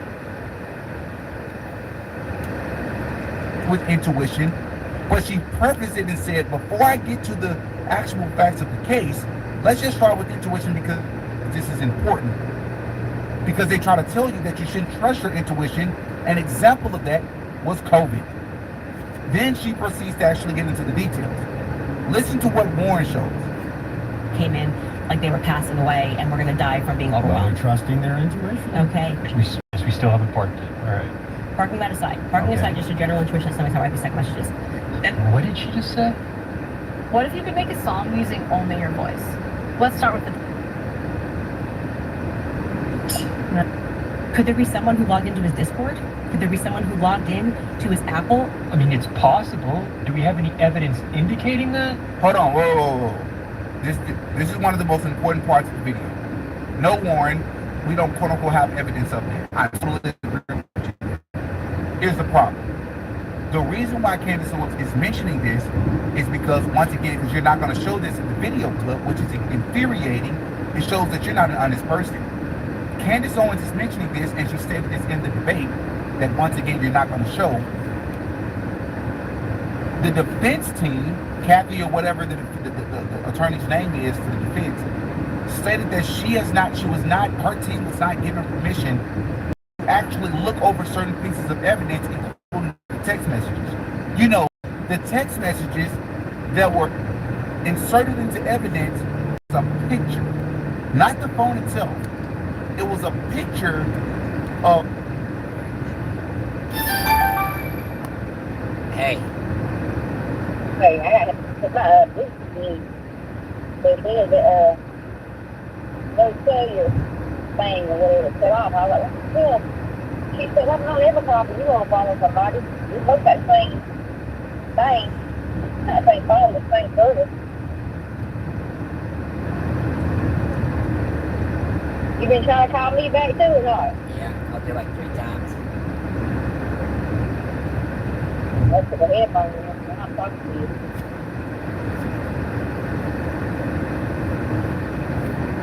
Put it cut off the phone.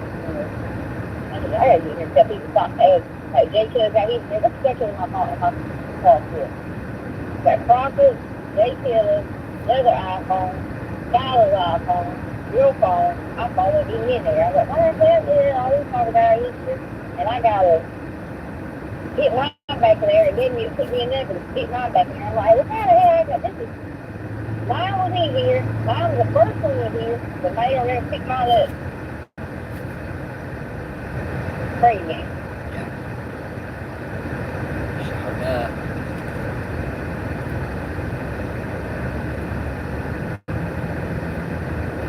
I'm heading towards your work. They meet me at late. When they get home, the dog, they my shit $2 now.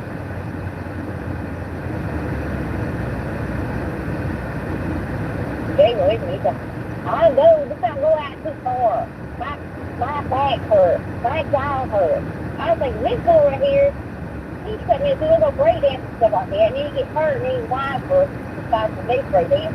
If you stretch, you can't break dance, you'll be a lot better person. You Yeah. don't get hurt near as much, huh?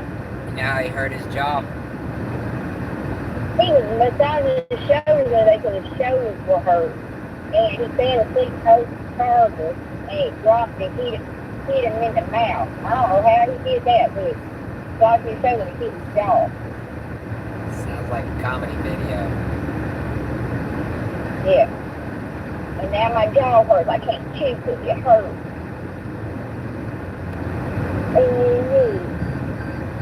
But the way you like, my back hurts. My back. I don't want to be in the sun. I want to get in the shade. Dude, I want to get in the sun. I gotta get in the shade. It's hot. I don't understand. Hey, you gotta go lake this dude. I gotta go look. This lake stays out. This dude right here wants to get in the shade. The back hurts. He's laying down. I don't understand. You put this for that week, dude. But go in there and shade and see. It's hot. I don't want to be in the sun. Well, this dude right here, I lost his thing every little time. Then he did go out there. I go eat out there today, but don't go out just for my back hurts. I said, I'm hurt from rolling this day for shoes. I ain't lying about it. I ain't hurt like he had, but he's back to that. He asked me to do that. He said, could you walk on my back? My back hurts. I was like, what the hell, this dude right here, and lost his dog on my, y'all go.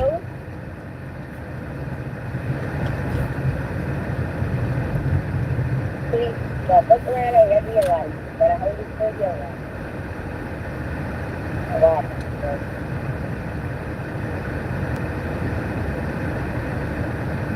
Wow, that's all he did.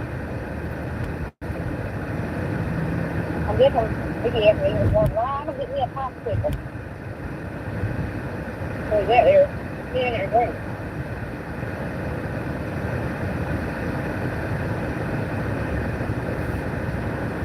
Crazy rock. Yeah. But I don't know how they're gonna go up there at Rio and get that car and pick a butt with taking and pick a butt.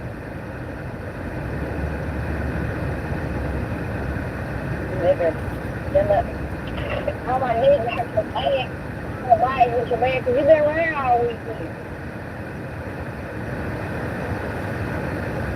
Plus, because you confess it. Huh? Plus, because you confess it.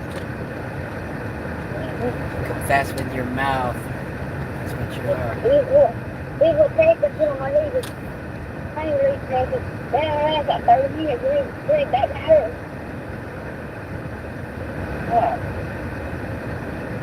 You know why she really hurts? Like you said, that too. But also, she don't move around enough. When you move around, you hurt. When you sit around, you hurt. Yeah. I always tell people, I retire, I get me another part-time job somewhere. I said, look, that's only because I got to keep moving. Can't just lay down and call it quit. What, mama, she quit her job, didn't get another job, and sit around watching Loki and watching Western. That ain't good for you. Your body's meant to be moving.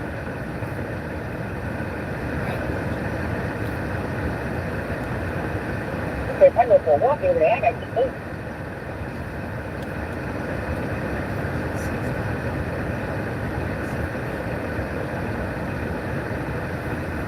You know? Yeah. Running to this door, I'm on. Man, I keep dropping my phone.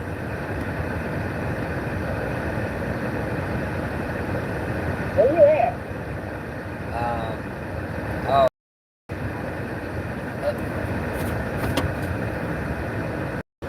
And Powder Spreads.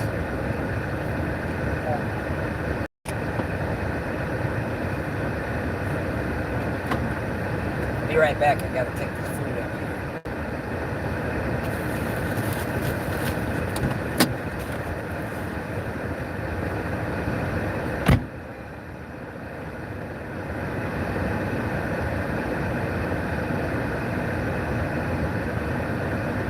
I'm laying down to everybody else late. They use soccer skills that come in and start talking to me. Nothing to do. Nothing to do. Nothing at all to do.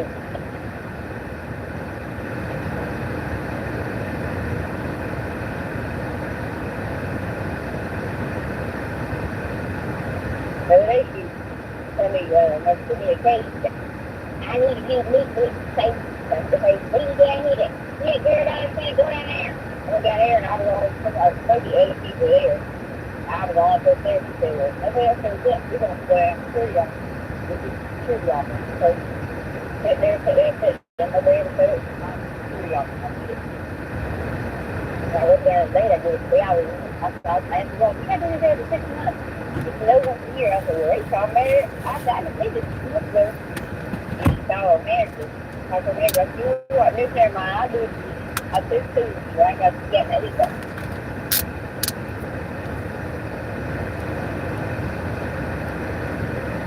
So I did it, came back, I wrote down the leg. So you ain't gonna get me, you know.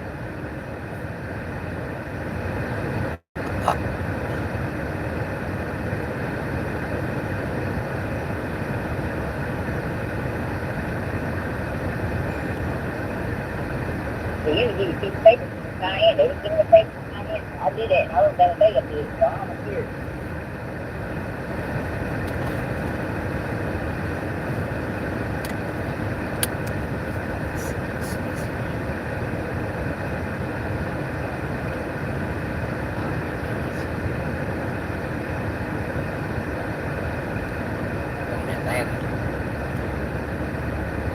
Going to Atlanta.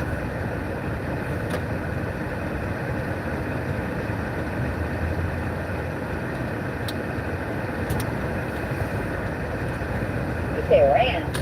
Atlanta. Atlanta, you going there? That's what it says. When you gonna stop doing what you're doing? Go home for sleep. At 8 o'clock. So what time you gonna go to sleep? 8:39. 10. Yeah, you need to be. You need to be out of sleep to get inside. Can you get before he gets out? Yeah, I gotta I'm getting ready to get that. Remember these houses used to be down here on the corner? There used to be horses down here. The way I drive to work. There used to be a horse farm back here. There's a horse farm. Of course, I was thinking there's a house over here. There's a horse there. I mean, what the fuck you doing, dude?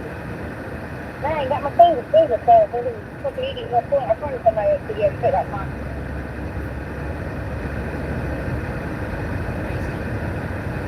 Food all up in the floor.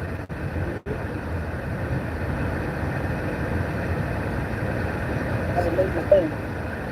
I had a second today, but I was here and my food was playing a couple of pieces. He could have come out from me. I was playing my brakes on here. He decided he ain't going. Food in the floor.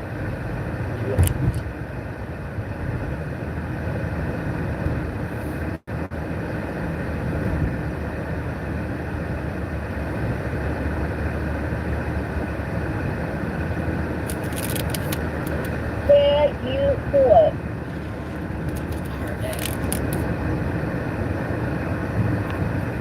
They're gonna get rid of the block and get food. They're gonna keep it just still. Everything's gonna aim towards I get up to get. Yeah.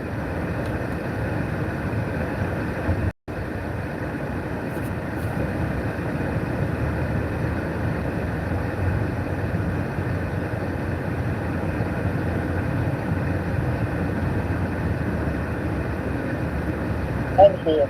Person, you only got 2 buckets. Person, I got 3 loads. Person, where you get 3 loads and I got 2 buckets? I got my uniform in there. Oh, but you can't even go. I got my uniform in there. And, I got my uniform in there. And I washed my uniform from other clothes. So they got grease all over it. Might be grease all over, all over the other clothes. You ain't got no freaking box of grease in your clothes. You just freaking and get no other clothes. You know what I'm saying? You put mechanic clothes in there with other people's clothes and ain't gonna get no grease on them. I got to put grease in my clothes. You get on the other clothes. I got my wash clothes in here. You show up my old cat food for single pizza. All of the clothes.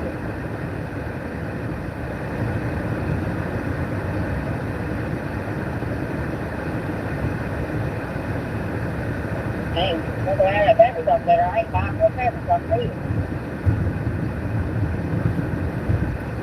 So this profit, I don't mind. But Abby, she got me in the lie and lie and lie and lie store. I ain't got time for all that lie shit. Lie, lie, lie, lie, lie.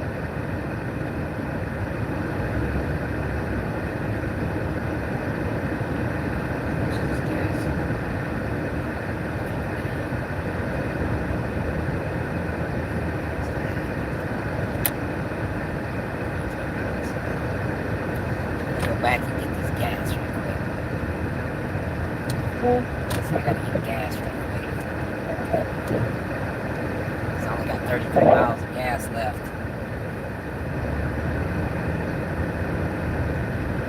It's 33 miles of gas here. Yes. So I gotta get it down. Well, I get here now. I gotta put up my food in there.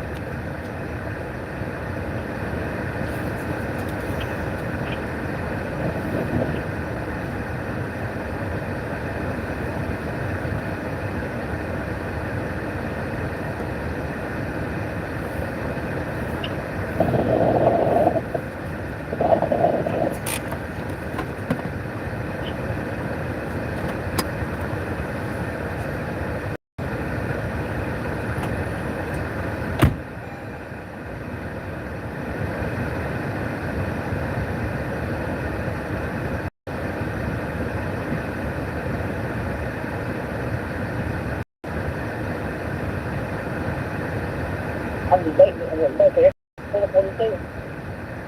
Exactly that way. There. We know that.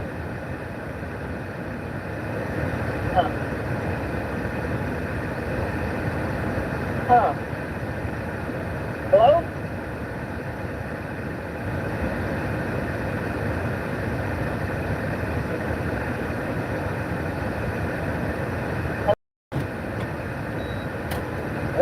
Hey, I'm putting gas in the car. I don't got a headset. Yeah, that's it.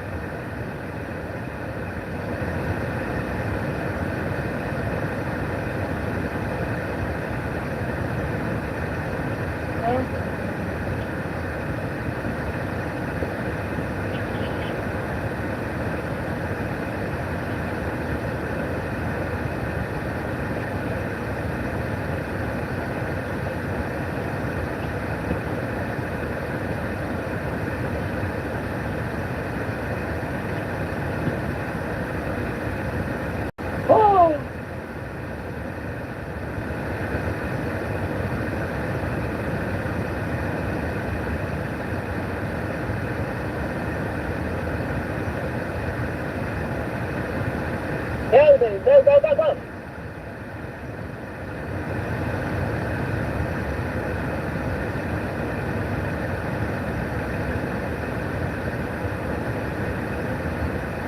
Getting this gas going down to Alabama and back.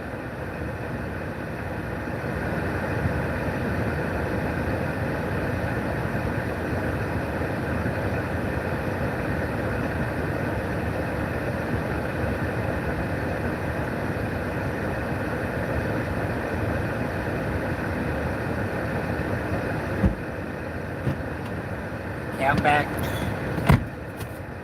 You got enough gas to get down, go down to Alabama and get jobs and come back? I got it says I can go 503 miles.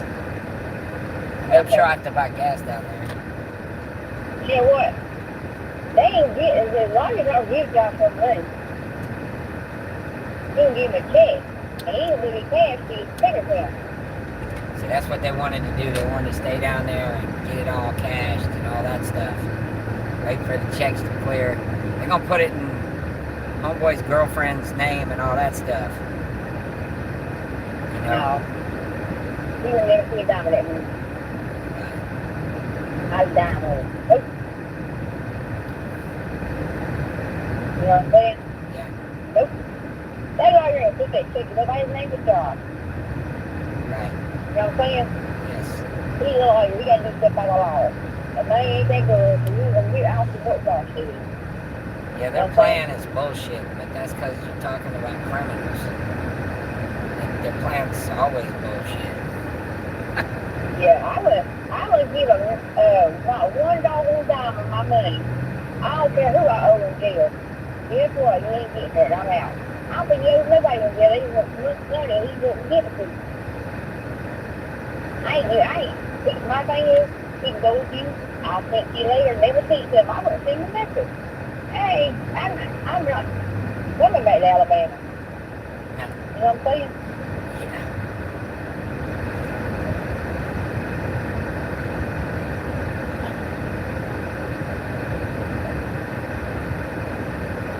Hey, you owe all these people all this amount of money. I don't mind.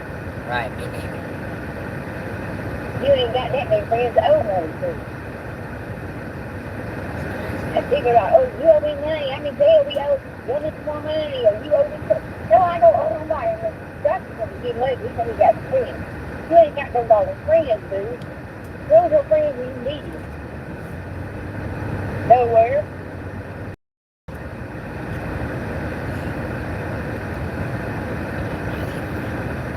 Now, a dollar you ain't never seen.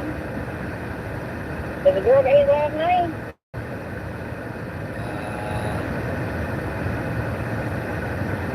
No. Yeah, how you know it's in your baby? You know what I'm saying? She looks like it.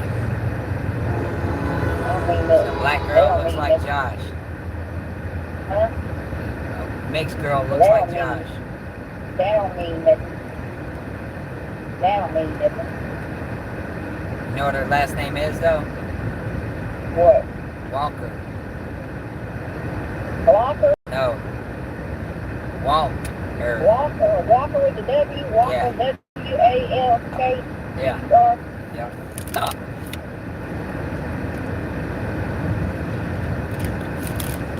Yeah, that woman ain't through the child support out here. It ain't in. Where are you at now? On Banky and Highway. Me too. So they're outrageous. Outrageous.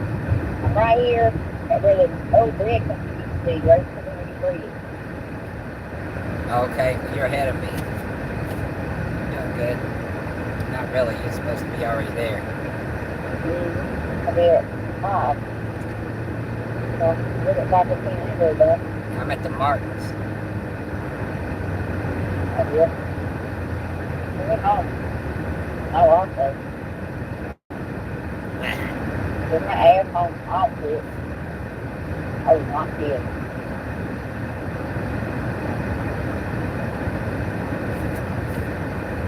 That's why I was like, I'm going to work. I'm going to work till I'm right there. Being 8 hours a day. I only got 4 one day. Doing what I'm going to do. I'm going to I really don't take off 2 days. You know what's weird? And work over 3 days. Huh? It says that this house I'm going to is in Atlanta, but it's actually in Mableton. Yeah. Because it's James Road. You know where James Road is? Yeah, I don't pass James Road. Yeah, that's where I'm turning. Crazy, huh? You ain't even hit the land through James Road. No, but I mean, I'm going on James Road. The house is on James Road. Yeah, but I'm saying, that's what I'm saying. I said, how the heck can be a land if you can't get the land through James Road, period? It's got to be on James Road, right? Subdivision. It's actually subdivision. You know what else is weird? So they got James Road and they got Strickland Road down here. Yeah. But you need to look, whatever big as a house. Yeah. Chill. That's big.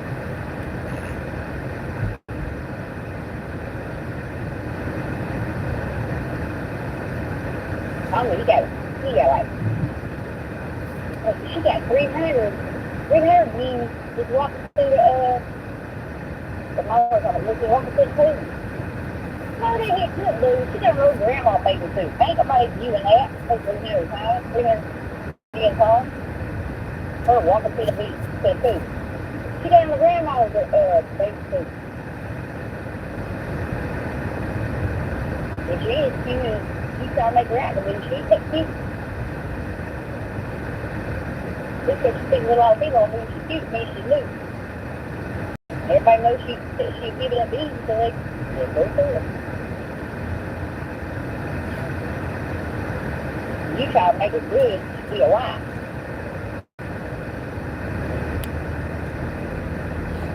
Because he's trying to do that girl, what's her name, Sandra or whatever, at the house. Sherry. Sherry, yeah. You try to make her good so she can be your wife. You know what I'm saying? Yes. Wife material. That's what you're doing, trying to make your girl look good so she can be your wife. You need to find your mate's already good. Hey, I'm going up to this door, I'll be back. Going up to this door, I'll be back. You got me with you, right? Nope. No, I don't. Because I don't have no headphones, so I won't be able to hear you. You ain't taking your phone in the store? I'm not going in the store. Where you going? To the door. You go to the store. What you getting at the store?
back.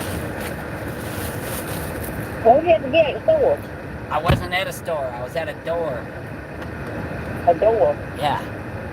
I thought you said I'm at a store. Why can't you take your headset up? And they won't set up. They're not in my phone anymore, and they won't set up. That's crazy. Right. So, I'm sure I could get it eventually, but I ain't got time to do it right now. Ain't got time to play around with it. I was working earlier this morning, and then I just quit about noon. They ain't They dead. not be good no more. I don't know. Maybe not be. I don't know.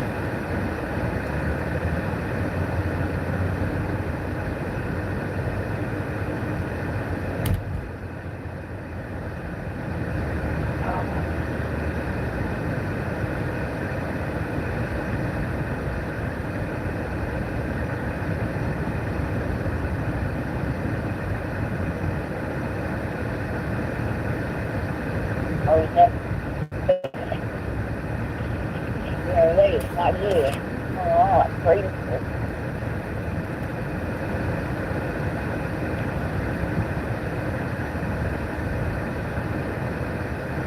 Especially when we come back to the house. The mom and beating with the chicken because everybody ain't. He can't eat, Jay ain't, because he ain't there. Dr. Abby, I don't know if they're going to eat or not. She ain't ate. You don't even bring people back to the house. We got other people in and had night.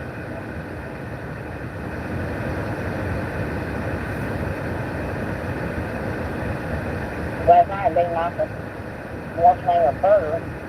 He said, you sure you don't want it? No, we had one just we think it's going to take 1 week because I haven't had all burgers up there. And I tried to bust up those. He said, we didn't get them even first. We were having left over, nobody ate.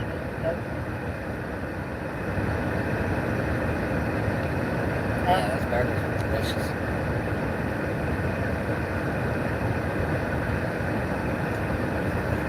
He said, oh, you got no room before.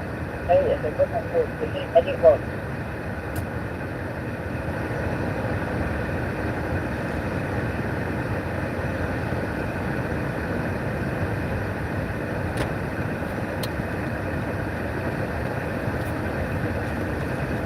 You know the fancy restaurant we used to eat at? We used to go to the lake. Yes. And the gas station and all that. That whole shopping goes down. For real? Now one store there. So that restaurant's not there? Fancy restaurant. Nope. Wow. At first I thought it was the gas station. I said, damn, gas station out there closed down. The Chevron.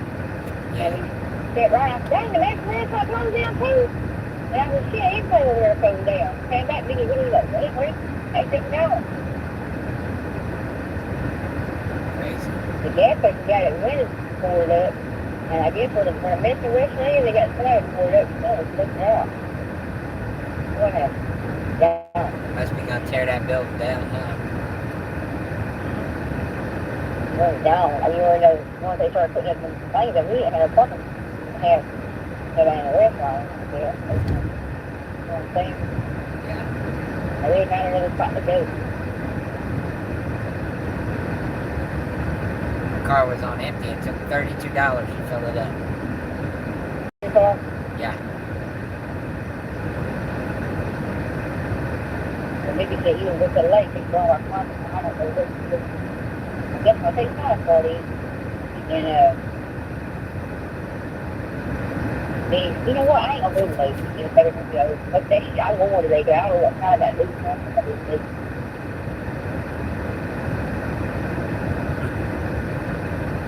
He said yesterday, you can mom take you to work. I'm gonna go to the lake sometime. He is power and she got you gonna come get me or you can get mom to come get me? She said, I don't know, I need to. I'll come get you. And the mom called me and said, you come to get started? Yeah, I'm gonna go home and got my mom off there and go get her. see what you want? Y'all want to march in the back seat so I can get my God, my God, back here. Everybody's got, I just go with it. Everybody's got that home. They like the hay and all that.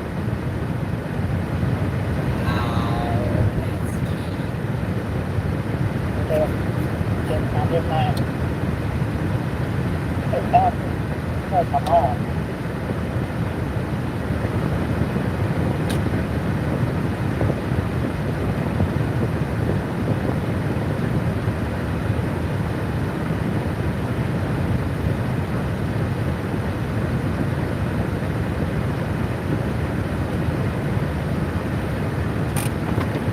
Well, I gotta go into this restaurant. I can hear you. All right. Got the phone up to my ear.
it Joe? He said no. No.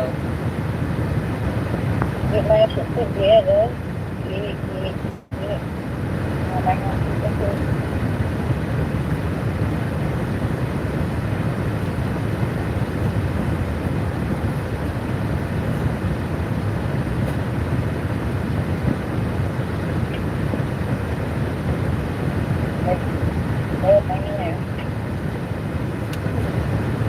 I got this have on Christmas.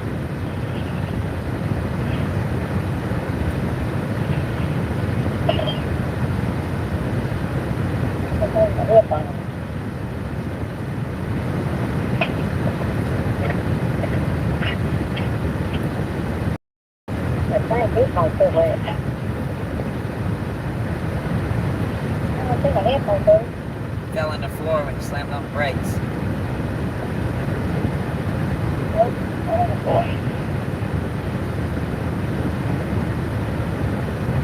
That didn't do it all.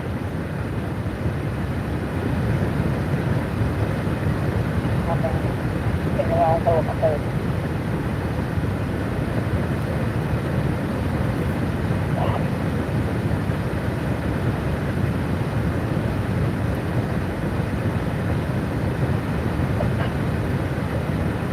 Got my car, got the phone, got my bag, got my keys, got my water. We call it, I don't know my house.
Yeah, I made it. Hallelujah. Barely. You too, God bless you. Got my ID exam done. Got my ID just like that. But that's it. Bad day. Gotta go to work. Find out what I need. I made that. That's my ID out there. Left your ID in the car. Huh? Left in the car. Yeah. Actually, my bag, my wallet. But not my bag there. The heck is Crazy. yeah. Oh, we don't have it. Yeah, maybe. I actually, you know,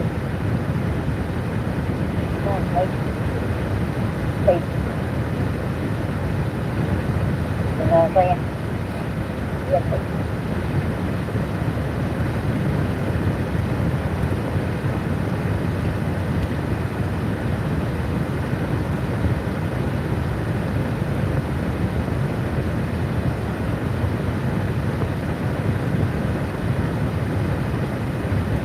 Head back towards Douglasville. Yeah, make sure you get the song out. Get it out. Put it out. I did that thing. This makes the sense. I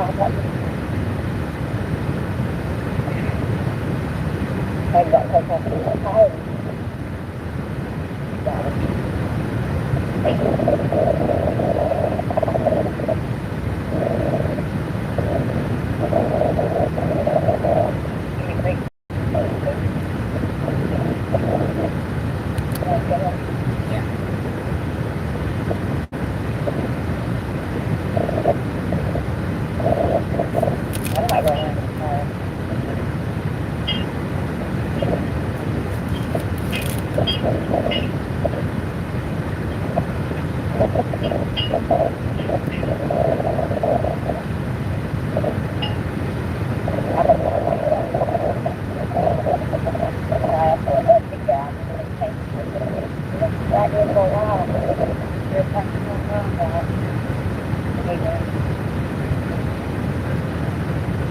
Yeah, that's what I'm worried about.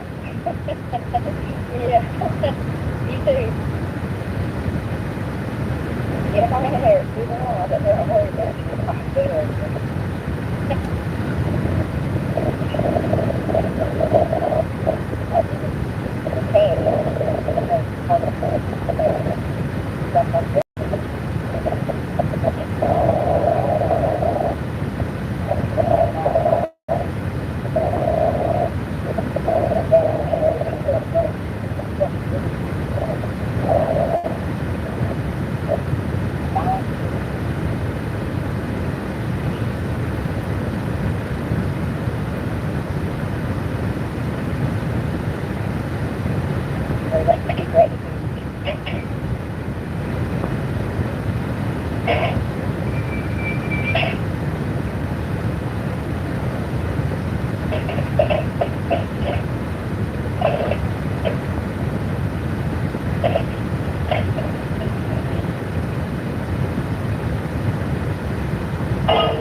She's starting today.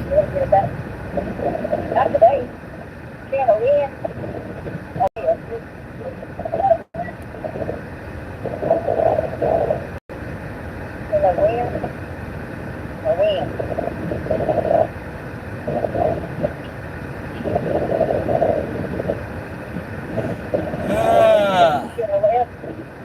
Where are we?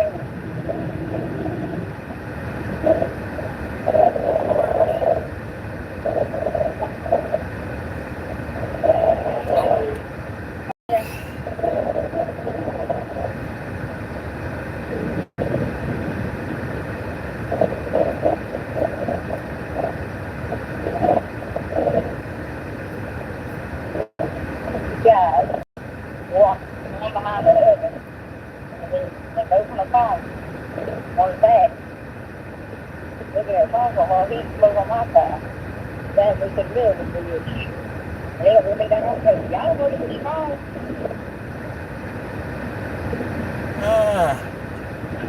I'm getting sleepy now. I'm getting sleepy now. Next, you go to sleep last night. Yeah, I went to sleep. Like 2 hours? No, I slept from 3:30 until 8 something. 3:30 to what? 8 something. About 5 hours. 3, 4, 5, 6, 7, yeah, 5 hours. Hopefully it takes like 10 hours, 8 hours to get done. Yeah. You can finally come back home. That'd be fine. Might get 7 or 8 hours.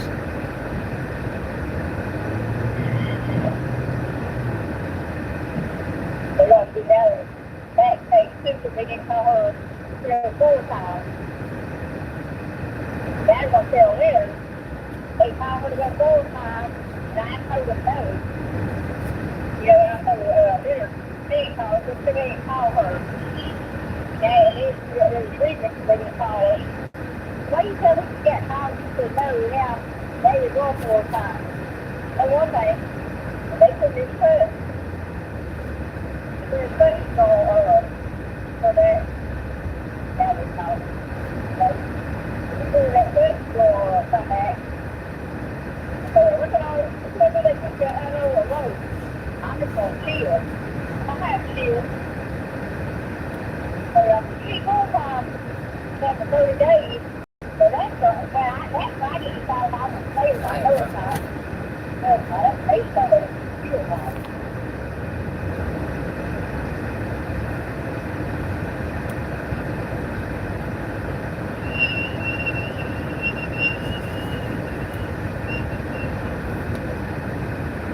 But I ain't with those tonight.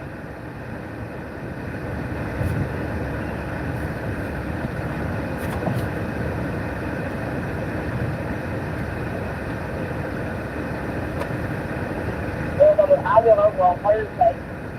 Wednesday and Thursday, got out here.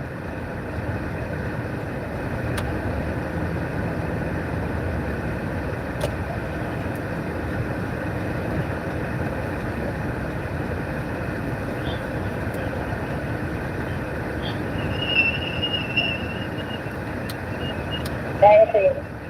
He's always walked like that. No, he got work. Because he got a limp. He used to walk like that, not real bad, and now he's walking real bad now. And he did full time. If I had my hand thing, but my thing is, I don't want to get my this up.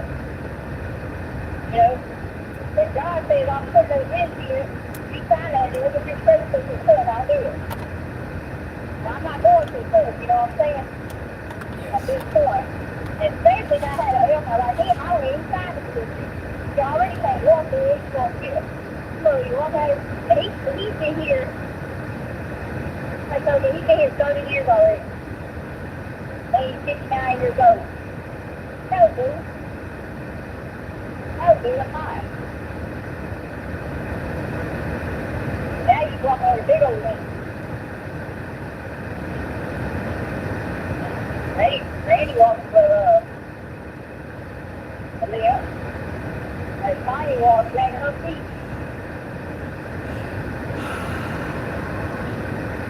Jones said that the boss of his center got fired. Jones said the boss of his center got fired. I can't hear you at all. I know. There was all loud doors. Hold on.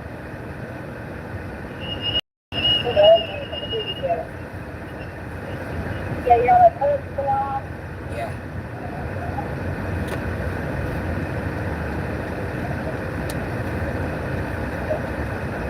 What'd you say now? Jones said that the boss of his center got fired. I did not hear you. Hold on. And what? Jones said the boss of his center got fired. I can't hear you say nothing. Well, you might as well hang up then.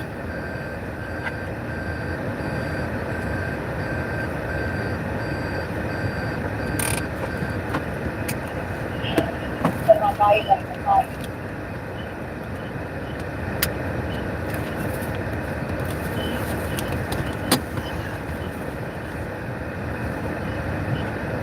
What did you say? Later, I'm here.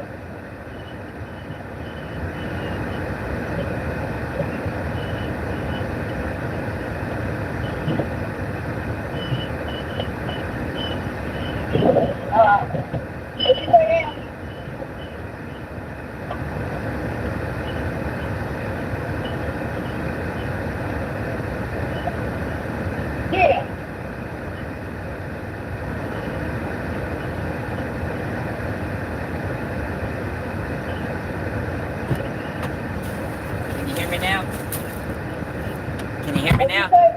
You hear me? Yeah, turn the volume up. Okay. Jones said that the boss of his center got fired. Who got fired? The boss of Jonesy's, of the center. What? The boss of the center. The boss what? Of the center. Oh, I can't hear you. The boss of the center. The what center? The whole center where he works. The boss of the big center got fired? Huh? The boss of this center got fired? Of his. But he ain't got fired.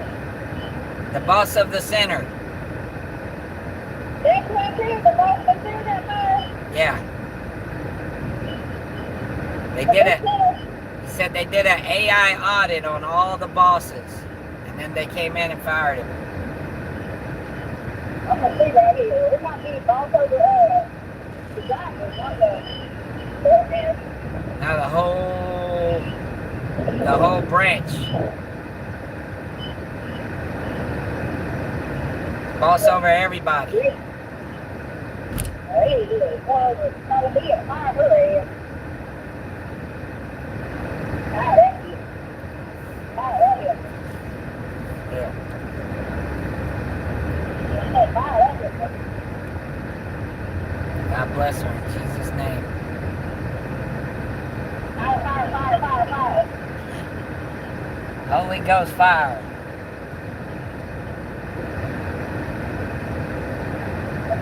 Woo-wee.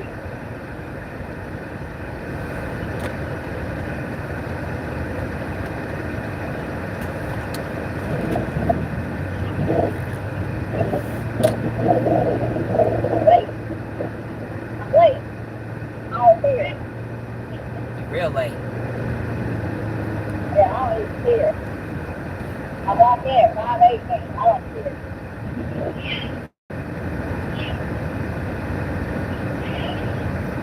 Do you not see it?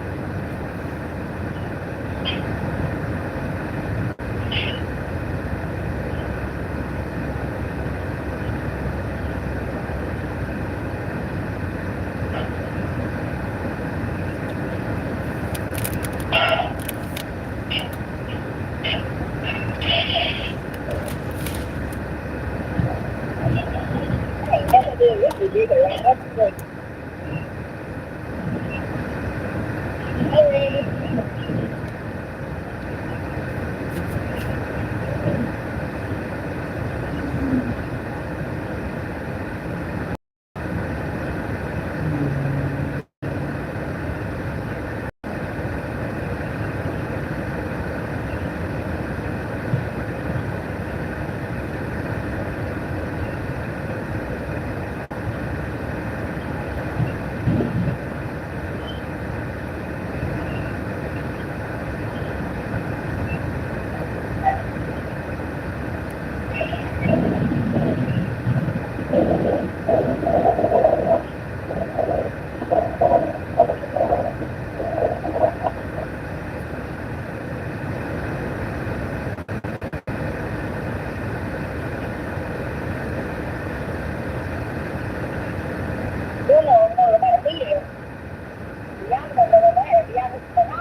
Yep.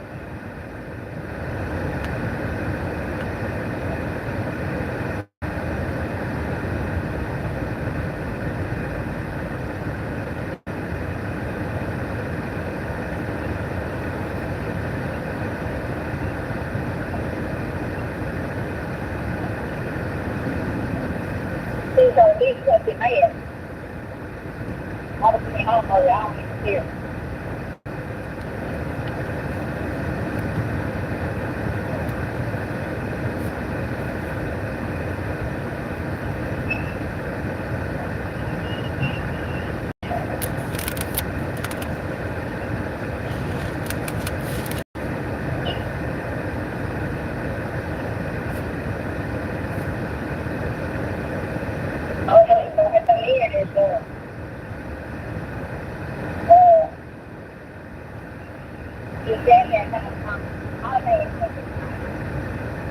Yeah,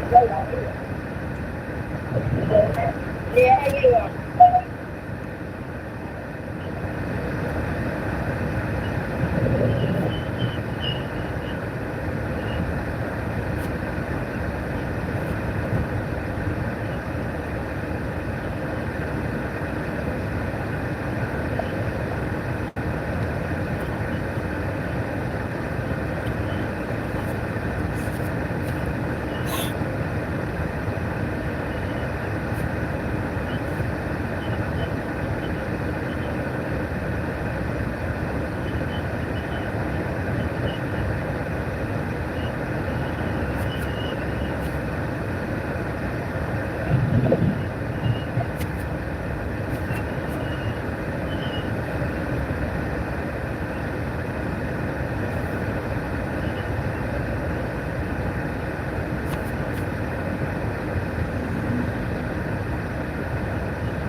Cause I fooled around and fell in love.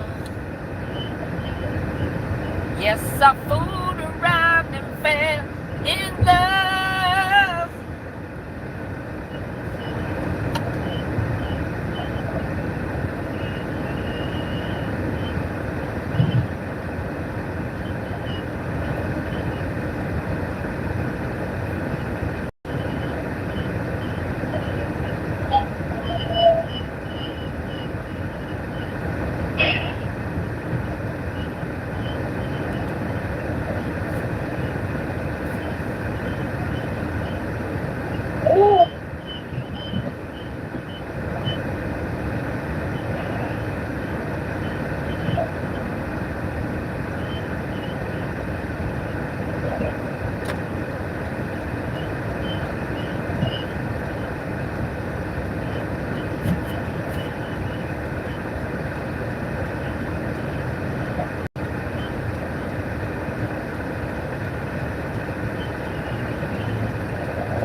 I pay my password. Hey, I'm with me. Yeah.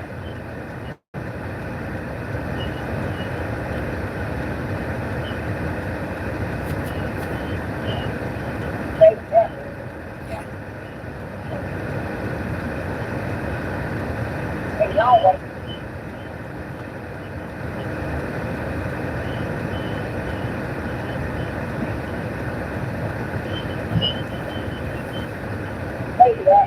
Yeah.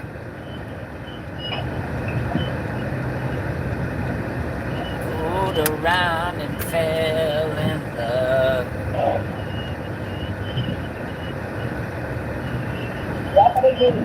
Told you about you kid.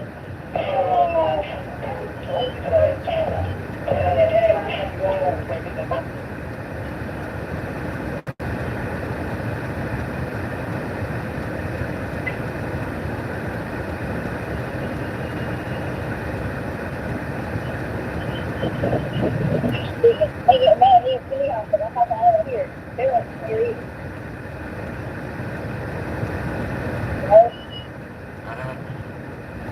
These people not here. Down, this down, hello, me. The battery's always here.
What?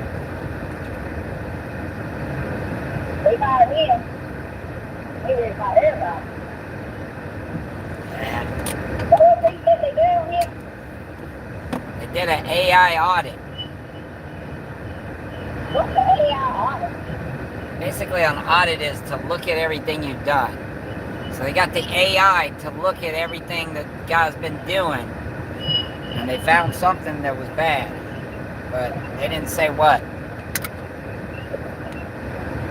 Hey, listen, I'm going to let you go because I'm going in Popeyes, all right? All right, love you, honey. Love you too. God bless you in the name of Jesus Christ of Nazareth. Thanks. I'm working late on something to see you out. Okay. God bless you. Peace. Love you. Bye.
Lance tweets his phone showing text messages and in this picture of the phone, not the actual phone itself, so that you can then, look into the metadata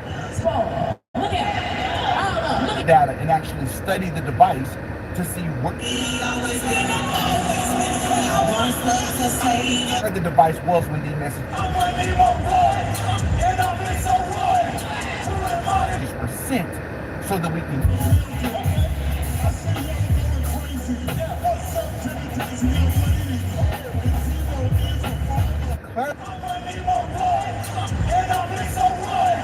clarify this. Instead, you have a picture of the phone showing the for us. It's set this way for us. So I think Abyss, he could have been doing anything, man. This guy a legend, y'all. Y'all look up the profile. Text message.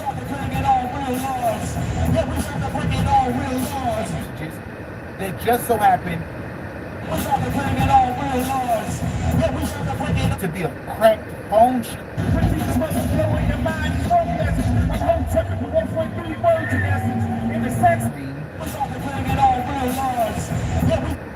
Where there's a hole in the screen of the phone, right where the time and the date would usually be showcased. So therefore, we can't even see the time of these messages. Isn't that convenient? We can't see when the picture was taken. We can't see the time of the text messages. We can't see the metadata of the text messages. So that we can know, did you send it from another device? You could have two iPhones, one of them being your old iPhone from a year ago, the second being your new iPhone. You can take your old iPhone and send messages and it will show up in your phone like you sent it from this phone. The issue is, this phone can be at home and you can be on the other side of the country. We need to know where the device was that these messages were sent from to know if it aligns with what they said Tyler Robinson supposedly did. Warren's not going to talk about that. He's going to pretend that Candace Owens is simply stating that she has evidence that these things are taking place. No. We're saying they refuse to show it to us. Why should we believe it and they haven't shown it to us? Which is why, once again, she said, based on the evidence.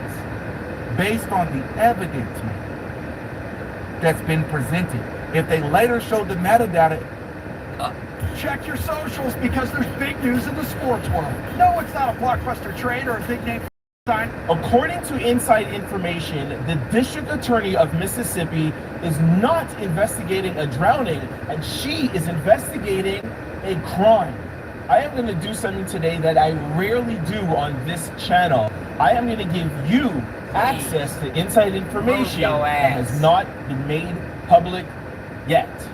But before I do, please do not misconstrue anything in this video, because my daily listeners know I do not trust the district attorney of Mississippi, nor do I trust any government officials in Mississippi.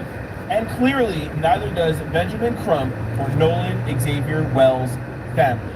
There could possibly be a major development in the Nolan Xavier Wells case. Sit back, relax, I'll tell you everything you need to know, and then I'll hand it off to you, the Out Louders. Let me know what you think in the comment section below. The Nolan Xavier Wells case is about to take a very, very sharp turn, and I want to make sure that I and you are ahead of it. This Monday morning, Benjamin Crump and his legal team sent off a flurry of letters to the district attorney. There's one here right beside me. I will not read it in detail.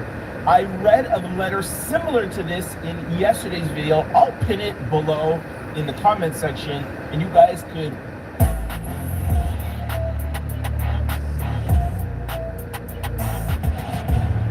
guys, we have some major breaking news. Actress Hayden Panettiere has died at 36 years old.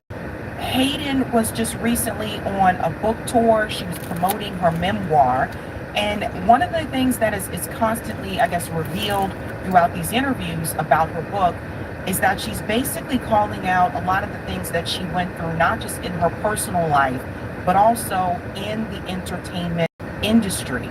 So if you're not aware, she's been doing a number of interviews the past 3 to 4 months or so. I just saw her recently, about a month ago, appear on my homepage on YouTube, and I was like, whoa, Hayden is back, because she took a break from the industry. And that's when I realized that she had a book out and she was doing this book tour. So she's done a number of interviews about that. And now she's dead. Died in Greenville, South Carolina. And people are asking questions because of the things that she revealed in this book. Many of us remember Hayden from, whether it's the soap operas. She's been a child star. She's been acting since she was a kid. She was in Remember the Titans, if you remember that movie with Denzel Washington. But I think she really rose to fame when she played the cheerleader on the show Heroes. If you ever watched that show, you remember the saying was, you save the cheerleader, you save the world. She went on to perform as Juliet Barnes in a show called Nashville, which I think was probably one of her more best performances. She was a triple threat. She could sing, act, and dance. And as she played the character Juliet Barnes, she was also singing. So for those who were not aware, the actors on that show were also singing the songs as well. She got married. She had a kid. She went through postpartum depression. She talks a lot about that. Gave full custody of her child to her former partner. And she talks about that as well. This is someone that struggled with abuse, that struggled with addiction, and was just out here telling the world her story, and now she's gone. Let's go ahead and get into it, folks. People have a lot of questions about this one. The cost of health is an emergency. That's why I'm fighting the insurance companies.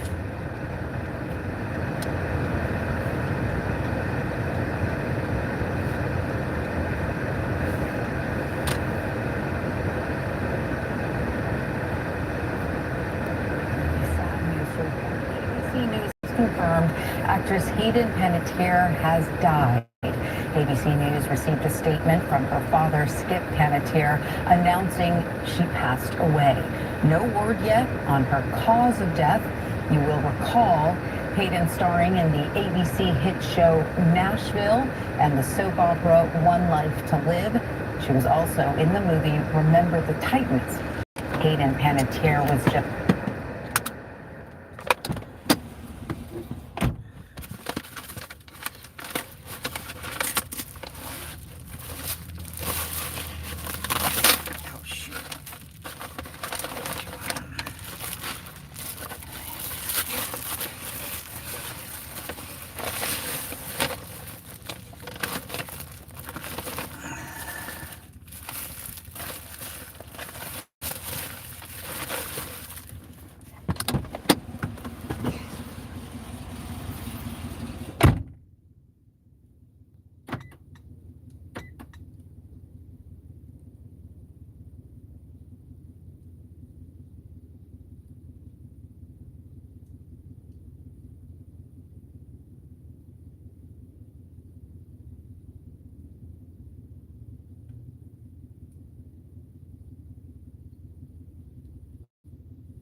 years old. We will bring you the latest information as it becomes available right here on Eyewitness News and on ABC7 NY. 36 years old, incredibly young. It is now being reported by the Daily Mail that they are alleging the cause of death to be cardiac arrest. I'm going to show you a snippet from an interview that she had more recently. I believe this interview was just about 3 months ago. Yes, 3 months ago with Jay Shetty, talking about the responsibilities that were put on her as a child actor. And then I'm going to show you another clip where she reveals how she was basically, someone tried to pimp her out without her realizing that, again, while she was still very much in the industry. These are things that people need to hear. Hayden makes it very clear in this interview that her mom, who became her momager, basically told her not to say no.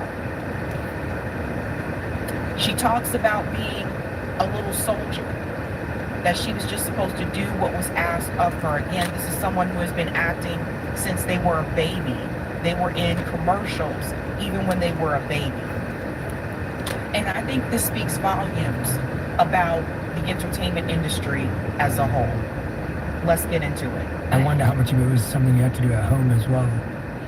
I want to make it clear that, I mean, my father was a lieutenant in the fire department and he had businesses, so I wasn't supporting the family, but I do remember being very young and my mom trying to explain to me that this corporation that she set up paid for the cars, the lease on the cars, and the cell phone bills because it was a tax write-off. Right. And I remember that role reversal being incredibly uncomfortable for me, where I was, you know, on one hand I was still a kid, I was listening to my parents and had to do everything that they told me I could and could not do, but at the same time I was working hard and making money and was going towards things that I wasn't privy to.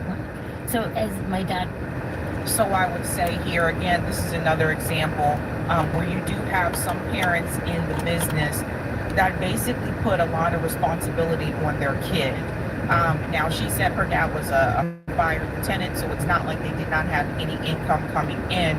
But when a parent says to a child that, you know, allegedly says to a child that the money that you're making from your acting is going to pay for the leases on the cars and all that type of stuff, that puts a great deal of stress on a child who basically at that point in time should just worry about being a kid. So we have another child star who has now died, and at a very young age. And if you're like me, if you're a millennial, well, hell, all of you actually, many of us watched her grow up on TV. We watched her grow up in the movies as well. So that's why a lot of people seem to be more familiar with her, because we watched her grow up. And there are things that come with that. There are some of these parents out there, and you guys, you know where I'm coming from. There are some of these parents that want their child so badly to be a star, and they basically are living their dream through their child. And so instead of their child being able to just be a kid and have a normal life, their child becomes their employee. And in a sense, it's like they pimp their child out to the industry to make this money, to live and accomplish the dream that they didn't get to fully accomplish. And we've heard this from a lot of actors that were former child stars about the pressure that was put on them, you know, also of course by the industry, but also sometimes by the parents. It's a lot of responsibility. Would kick my butt if I made people think that I supported the whole family. But then when I got older too, and my mom bought an apartment for me when I was 16, and my whole family lived in it. So again, it was just that very strange, uncomfortable feeling of the role reversal and desperately wanting to still feel like the kid and still feel like I had parents to lean on. I didn't want, even when I was a kid, I was scared of the dark, and I would make my dad lay down next to me, and if his head ever went below mine, I would freak out and make him, sit up further because I wanted to feel like the kid that has kind of continued on in my life, just wanting to know that if I found myself in a terrible position, that I could call somebody to help me. I could rely on somebody. I wasn't the only person. I wasn't the person that everybody else was relying on, and therefore nobody was there for me.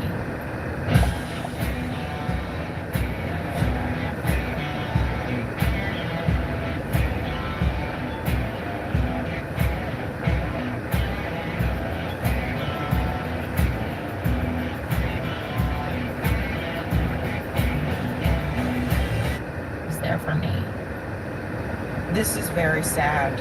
It's tragic. Again, a child should never have this type of responsibility. Donald Trump recently gave a speech in New York, ladies and gents. And he had quite a bit to say to the officers there. And there's a lot of lies that Donald Trump said during that speech, and we have the data to debunk it. But it is very clear. I think he's just running out of strategy at this point in time. That also applies to the Iran war, because he talks a little bit about that, but also how he wants to go after some of these other cities. And I'm gonna prove something to you. The first one being this. Guess who was there? ASIN says it looks like Kelsey Grammer will be attending Trump's speech in New York. As you can see there, here's a picture. Kelsey Grammer. See how his club? Yeah, Kelsey Grammer from Frasier. Kelsey Grammer, who created the show Girlfriends. Yeah, one big club, honey. One big club. I don't know if I ever told you guys this, but my dad loved that show, Frasier. And I tried to watch it with them a couple of times, and I think I just didn't understand the humor of that show. But my dad loved that show. And I was like, I don't know. Maybe the show was meant for, like, our parents or something. I just couldn't really get into it. But it's just one big club. One big club. I want to start out with this clip of Donald Trump here. The first line that I caught about funding the police. Check this out. The numbers you just heard, the preliminary numbers you just now, are even lower than the record numbers that you just heard. So it's a great tribute to all of the people in this room. Together we're showing. So we can't believe any of this. When CENTCOM comes out and says, no, it's all lies, it's all false, all is well. We have really low mental health problems. One guy just fell off. She just fell off on accidents. No big deal. Don't believe what your family members are actually telling you. We're on board this ship. And then they're going to cut off communication. As things get really bad, they're going to cut off communication because they don't want you to know that it's like everybody's got rabies on board. That's how it's that's how things are in the atmosphere. They don't want people to know that, oh yeah, this is like the shining on ship. They're not going to tell us that. They're just not. Here's some more pictures. You guys want to see some more pictures of this disgusting stuff that's going on. So this is what they're reporting. There's another one, rusty pipes. Things aren't going great. But our leadership, Trump says, oh no, it's fine. Don't believe that. Don't believe any of that. A reporter asks him about it, so this is what he says when he was asked about it. Family members of U.S. service members are concerned about the conditions on board the USS Lincoln. Dash C says, leave the door, 104. This is hard to hear. I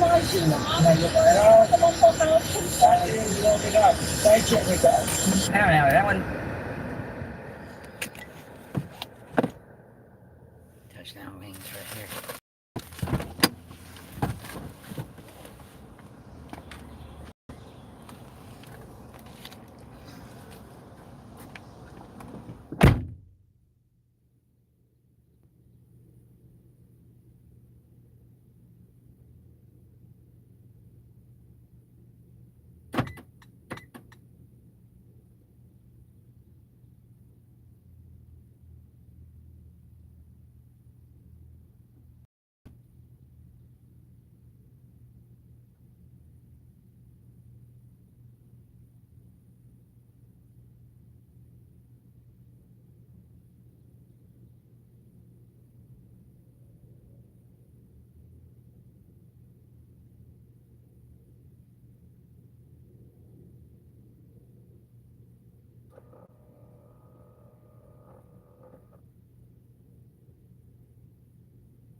What up, everybody?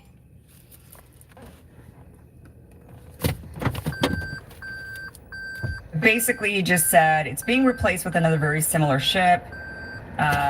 He said that when asked if they've been out for too long, he said not nearly long enough. And then when he was asked about families, you know, he just basically said, that was hard to hear, but he basically says it hasn't been out there long enough. So he's like, suck it up, boys. Even though he's never been on one, so he has no idea. He probably goes stir crazy when he's been on a ship that isn't gold encrusted, you know, for very long. Then he was asked about if there was enough food on board. This is what he had to say. Mr. President, is there enough food on the USS Lincoln? Yeah, it is. That was a CNN fake report. The Lincoln has been out there for a period of time, good period of time. But over the years, we've had them out there much longer. I was at a group meeting, and an admiral came up to see me over the weekend. And it was at a big group, and he happened to be an admiral retired. He said, I've been on ships that are out there much longer than that, sir. And I know people on the Lincoln, they say it's beautifully maintained and beautifully taken care of. And other people went out and they found out that it was fake news reported from CNN. Everything's fine. Like I said, they're not going to tell you if things aren't fine. What are they supposed to say? So Trump has been saying, I've won the war. The war is ending. Everything's cool. Don't worry. We're controlling the Strait of Hormuz. They have to lie. They're lying constantly about everything. They can't say, yeah, we suck. We're losing the war. We don't have control over the Strait of Hormuz. Iran will not negotiate with us anymore at all. They're just hell-bent on making sure we suffer until we get out of Dodge. And the sailors are jumping off board. There's a lot of suicidal ideation. The sailors are freaking out. I mean, what are they going to say? They're not going to say any of that. They're not going to say any of that. So all we can do is trust the reports coming from the family members, because they're getting their firsthand information, and the sailors on board are not lying at this point until the government, then, you know, the military, the Pentagon brings down the hammer on them and says, if you say anything like that, it's going to be considered an act of treason or something along those lines. But for now, I would say that we'd have to trust the family members and what they're reporting. But I think the more interesting aspect of this, although, you know, of course, I care about the health of the troops, and I want them to, I don't want to see mental health issues or suicides or anything, or fights that break down and sailors being killed. Nothing like that at all. But I think that the more important aspect of this story is the fact that the New York Times reporting that the reason why there are these supply chain issues, cleaning supplies and food supplies and all these supplies, is because Iran blew the supply chains up. And I think that then brings forward a really important question of, then why would the government and why would the Israelis push us toward the idea of sending in troops? Because once you send them into a country that is essentially fortified by mountains, how are you going to get supplies to them? Especially if you're flying the supplies in from Diego Garcia, 2,200 miles away. How are you going to supply them? And if you are supplying them from places like that, Iran clearly has got their eyes on you. And they clearly they know what they're doing when it comes to warfare. They didn't go after the troops themselves. They didn't go after, you know, they were very strategic in their bombing. They went after the satellites, the communications, they went after the defense systems. They apparently also went after the supply lines. So these guys, we're not dealing with, you know, an uncoordinated group of guerrilla fighters. We're dealing with a sophisticated strategic military. And they've had a long time to think about this war and prepare for this war and exactly what they would do. And they've implemented it. And now here we are in these situations where our bases in the Middle East are decimated to the point where they're not usable. They've had to go to backup plans, Plan B, Diego Garcia. The sailors are now having mental breakdowns, and our government just lies to us about it. And they want to continue telling us that, well, it's fine. It's fine. Everything's fine. Don't ask questions. And oh, by the way, also pay higher gas. It's worth it, they tell us. Do you remember when they told us you will own nothing and you will be happy? Well, we all thought that was going to be because of some global scheme, some global government, some one world government. But actually, it's being marched in because of the Iran war. The Trump administration is basically gaslighting us and preparing us for having very little.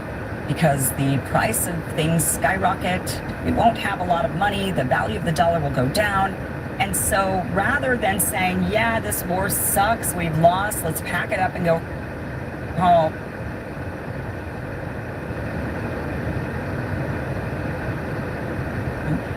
The administration is now trying to gaslight us into, no.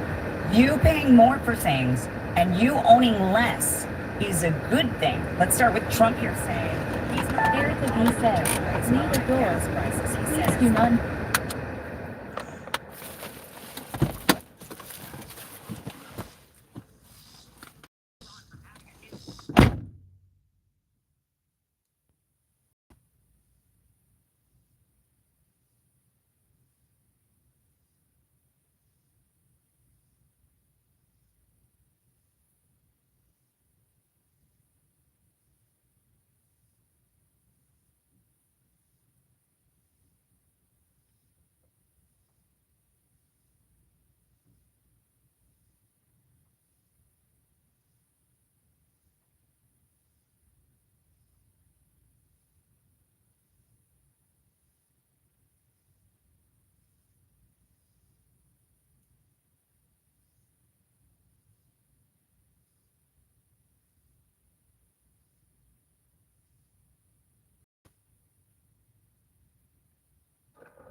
Office, and we're looking at the pump, and it's $1.95 a gallon, and another one was $1.85. I said $1.85 a gallon, and I meet them the following day. I said, I have bad news for you guys. We have to make a little journey to the Middle East because we have to put out a potential disaster, a potential very big fire like you've never seen. We can't let Iran keep going. They would have had a nuclear. If we didn't hit the B-2 bombers, if we didn't hit them, you would have had a nuclear weapon, and it would have been a very sad day for this country and for the entire world. So I said, we're going to have to put out the fire in the Middle East, and we've done that. They're never going to have a nuclear weapon. We have loaded up. So I just say this. So for you to pay it.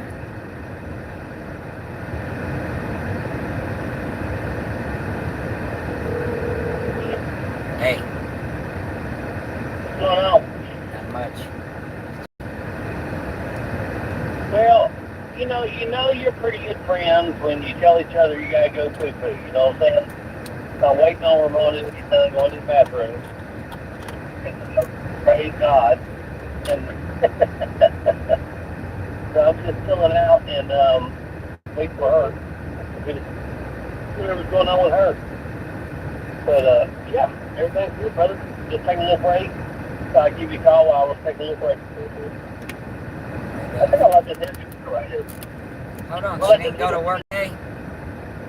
Oh, who didn't go to work? Ramona. Man, I think she starts tomorrow, so she decided to work with me. She likes to tell me all the female, stuff she'd tell a female friend, you know? She just fills me in on all the situations. I'm like, I guess I am that good of a friend with you. So anybody else would go, oh my God, you're telling me everything. And she goes, I don't know why I feel good about that. So what, because I'm your friend, I don't judge you. And I don't judge you at all. And you do whatever you do. But yeah, everything's great, man. Just waiting for her to get whenever she's at work. And then we'll go back to work. But that's why I call you. So I'm trying to get out into this crazy messy stuff. Wow, this is crazy, man. This traffic up here is way different. When everybody gets off at one time, it's insane. Like 6 lanes, everything is 6 lanes out here. So you got to try to maneuver between 6 lanes. It's kind of funny. I ain't never gonna get out of here unless I just go. I think I just want to go. I'm going now. Yeah. Thanks. I appreciate that. Okay. I appreciate that. Yeah. Just got to pull out in the middle of traffic. Everybody's going about 60. But yeah, we're good. We've been working hard today. Having a whole bunch of stuff going on. So just getting stuff back. I got a bunch of stuff going on. The business stuff, trying to tidy up, do stuff, talk to people, pick up paperwork, all kinds of stuff. Just trying to get stuff handled. What about you? Where are you working at? I know you're working a double today, right? Yeah, almost done. I'm in Douglas. You're almost done? Yeah. Oh, cool. So get in that one. Yeah, that's up. You got a big day tomorrow, huh? Biggest day of my brother's life. If I don't get him, he's gonna be dead. Yeah, listen, I'll see you. I'm meeting her. I got to answer this. I'll call you right back. God bless you. Peace. All right.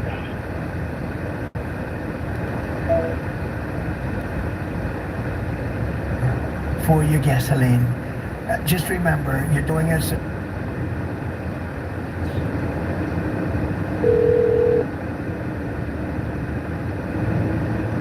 Yo. What up? Yeah, I'll put you on my truck phone now. There you go. Yeah. Yeah? Yep. Okay. How you doing? Chilling. Just chilling? Yeah. I just got off. I just got off for heading home. Cool. Yeah, my son. Yeah. My son Josh calls me. Call me about. He's gonna call me in the next hour. Next All hour. right. Okay. All right. He may not call me today since this is his last day. Either way, I can't tell him I'm coming to get him. Oh, you can't? No. If I tell him, he'll tell them. What? Oh. He doesn't know how to not talk.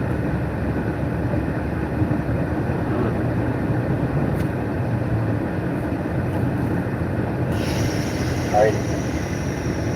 Yeah. Crazy. Crazy, man.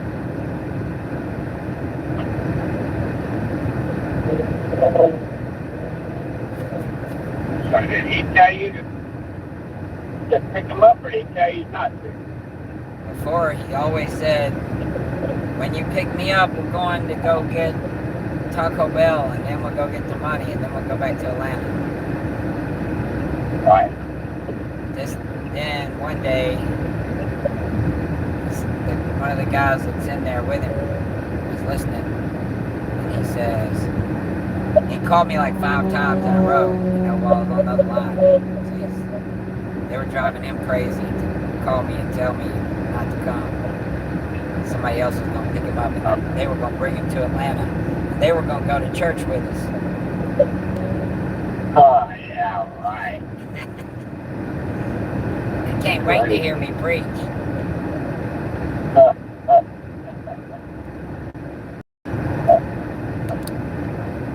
Funny stuff. I'm sorry. And then he said, "You alright?" But then I was like, "Yeah, that sounds great."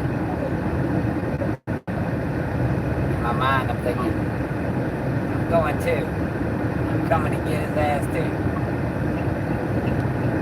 He's like, make sure you don't come because, I don't want you to show up and them show up too.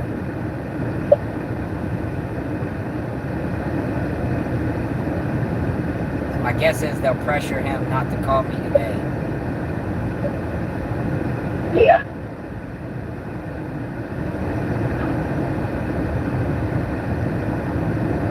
Which would be better than him calling me all night because I'm going to go to sleep early. Yeah.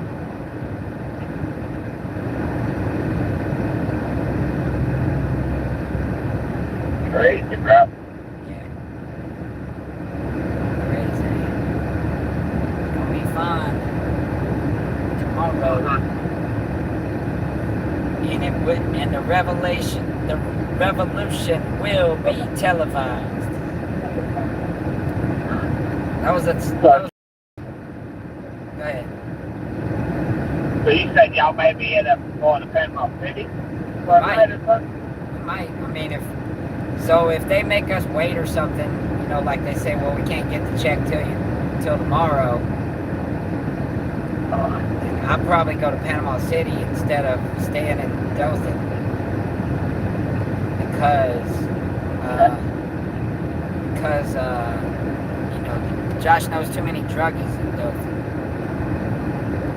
Yeah. Right. Yeah.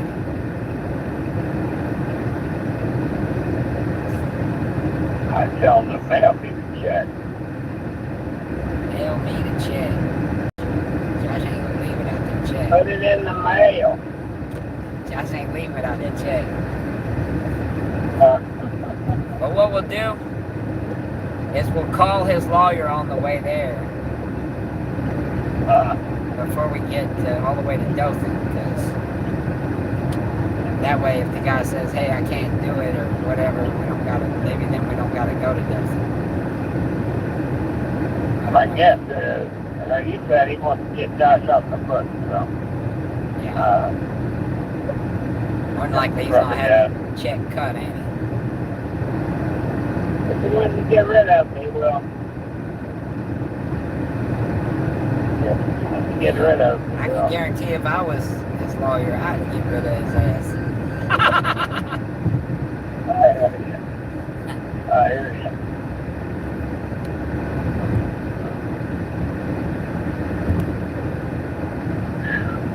God bless Josh. Yeah, that lawyer's Did taking our prayers about it. Yeah, that guy's wishing he never took that case.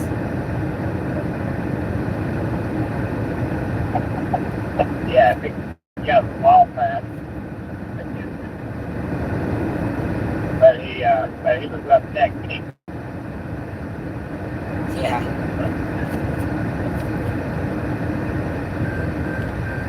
Josh be calling like twice a week. Put some money on my books. Put some money on my books. Put some money on my books. Right. Even in jail, he spends like $500 a week. Wow. But it's expensive in there. It is that. Yeah.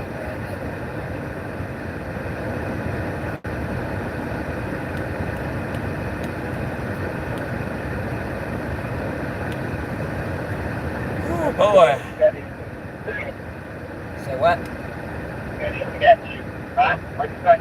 I was asking you what you said. Oh, I said it's good that he had you. Well. Yeah.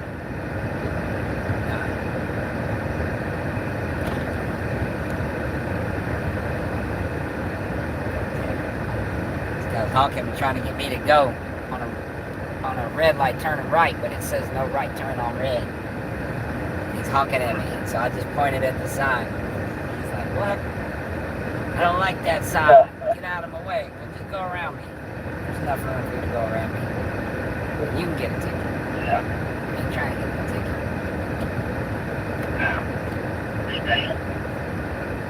He did it. But the job beat me.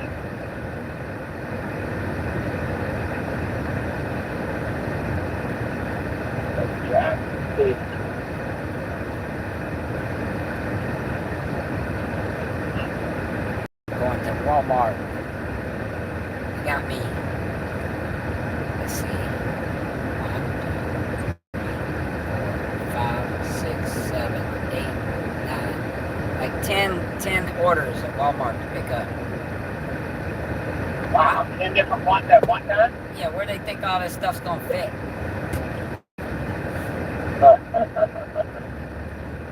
Most likely they're gonna cancel. They might all cancel. But I don't really care because I'm right here next to the house. Right. If it works, it works.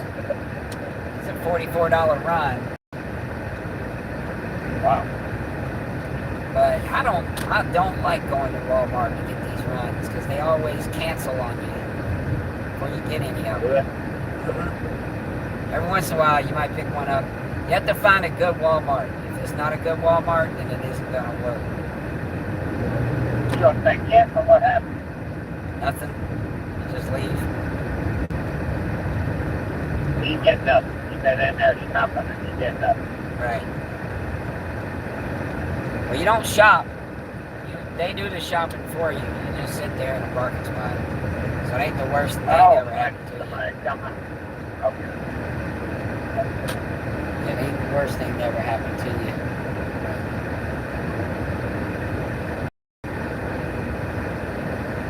Just sit in a parking spot for a minute. Until they say, no, we quit.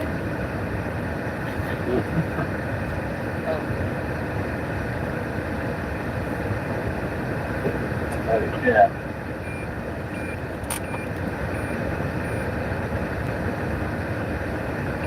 I can't believe the boss that was trying to run me off got fired. Yeah, I believe it. I'm praying for him to get a new job that he can allow to be a Christian law enforcement.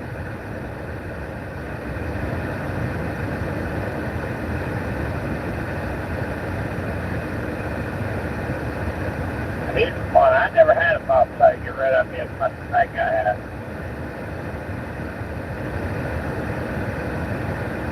Probably because I didn't join the base. Yeah, could be. A lot of these, they all got one eye. As long as it ain't no 75-inch TV.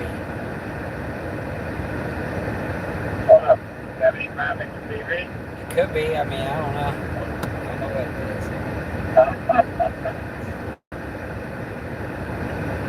Just saying, if it is a 75-inch TV, it ain't gonna fit. Yeah. I can do probably 48-inch, maybe 51 inches in the back though. You can do that 75 if you take a hammer and hit it and fold it over in half. Now, that'd be a great video, wouldn't it? Yeah.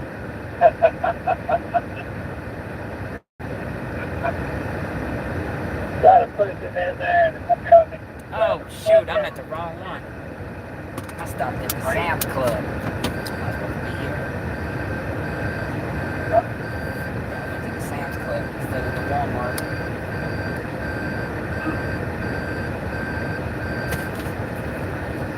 Good. Over there. Hopefully I can get the same spot. Yesterday, I was praying. God would help me with my finance.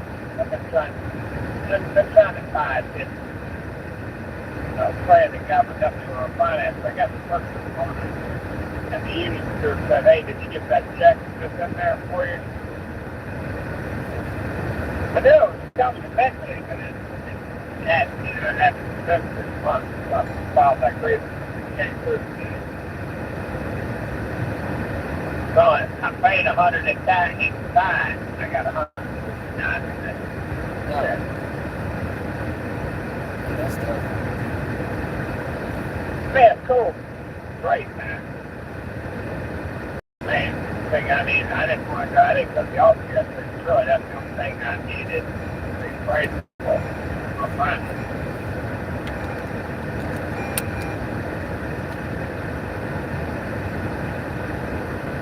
Oh, and there's an 86-inch TV. Good. I don't think it's mine. I don't think that's mine there. Hey, get me some straps. You straps to the roof.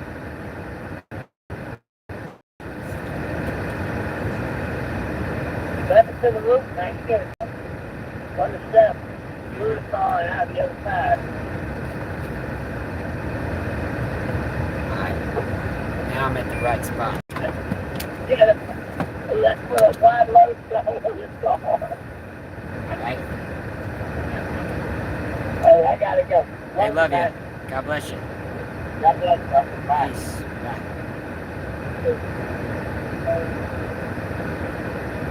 Very evil country cannot have a country. Really, it's the #1 state sponsor of terror in the world.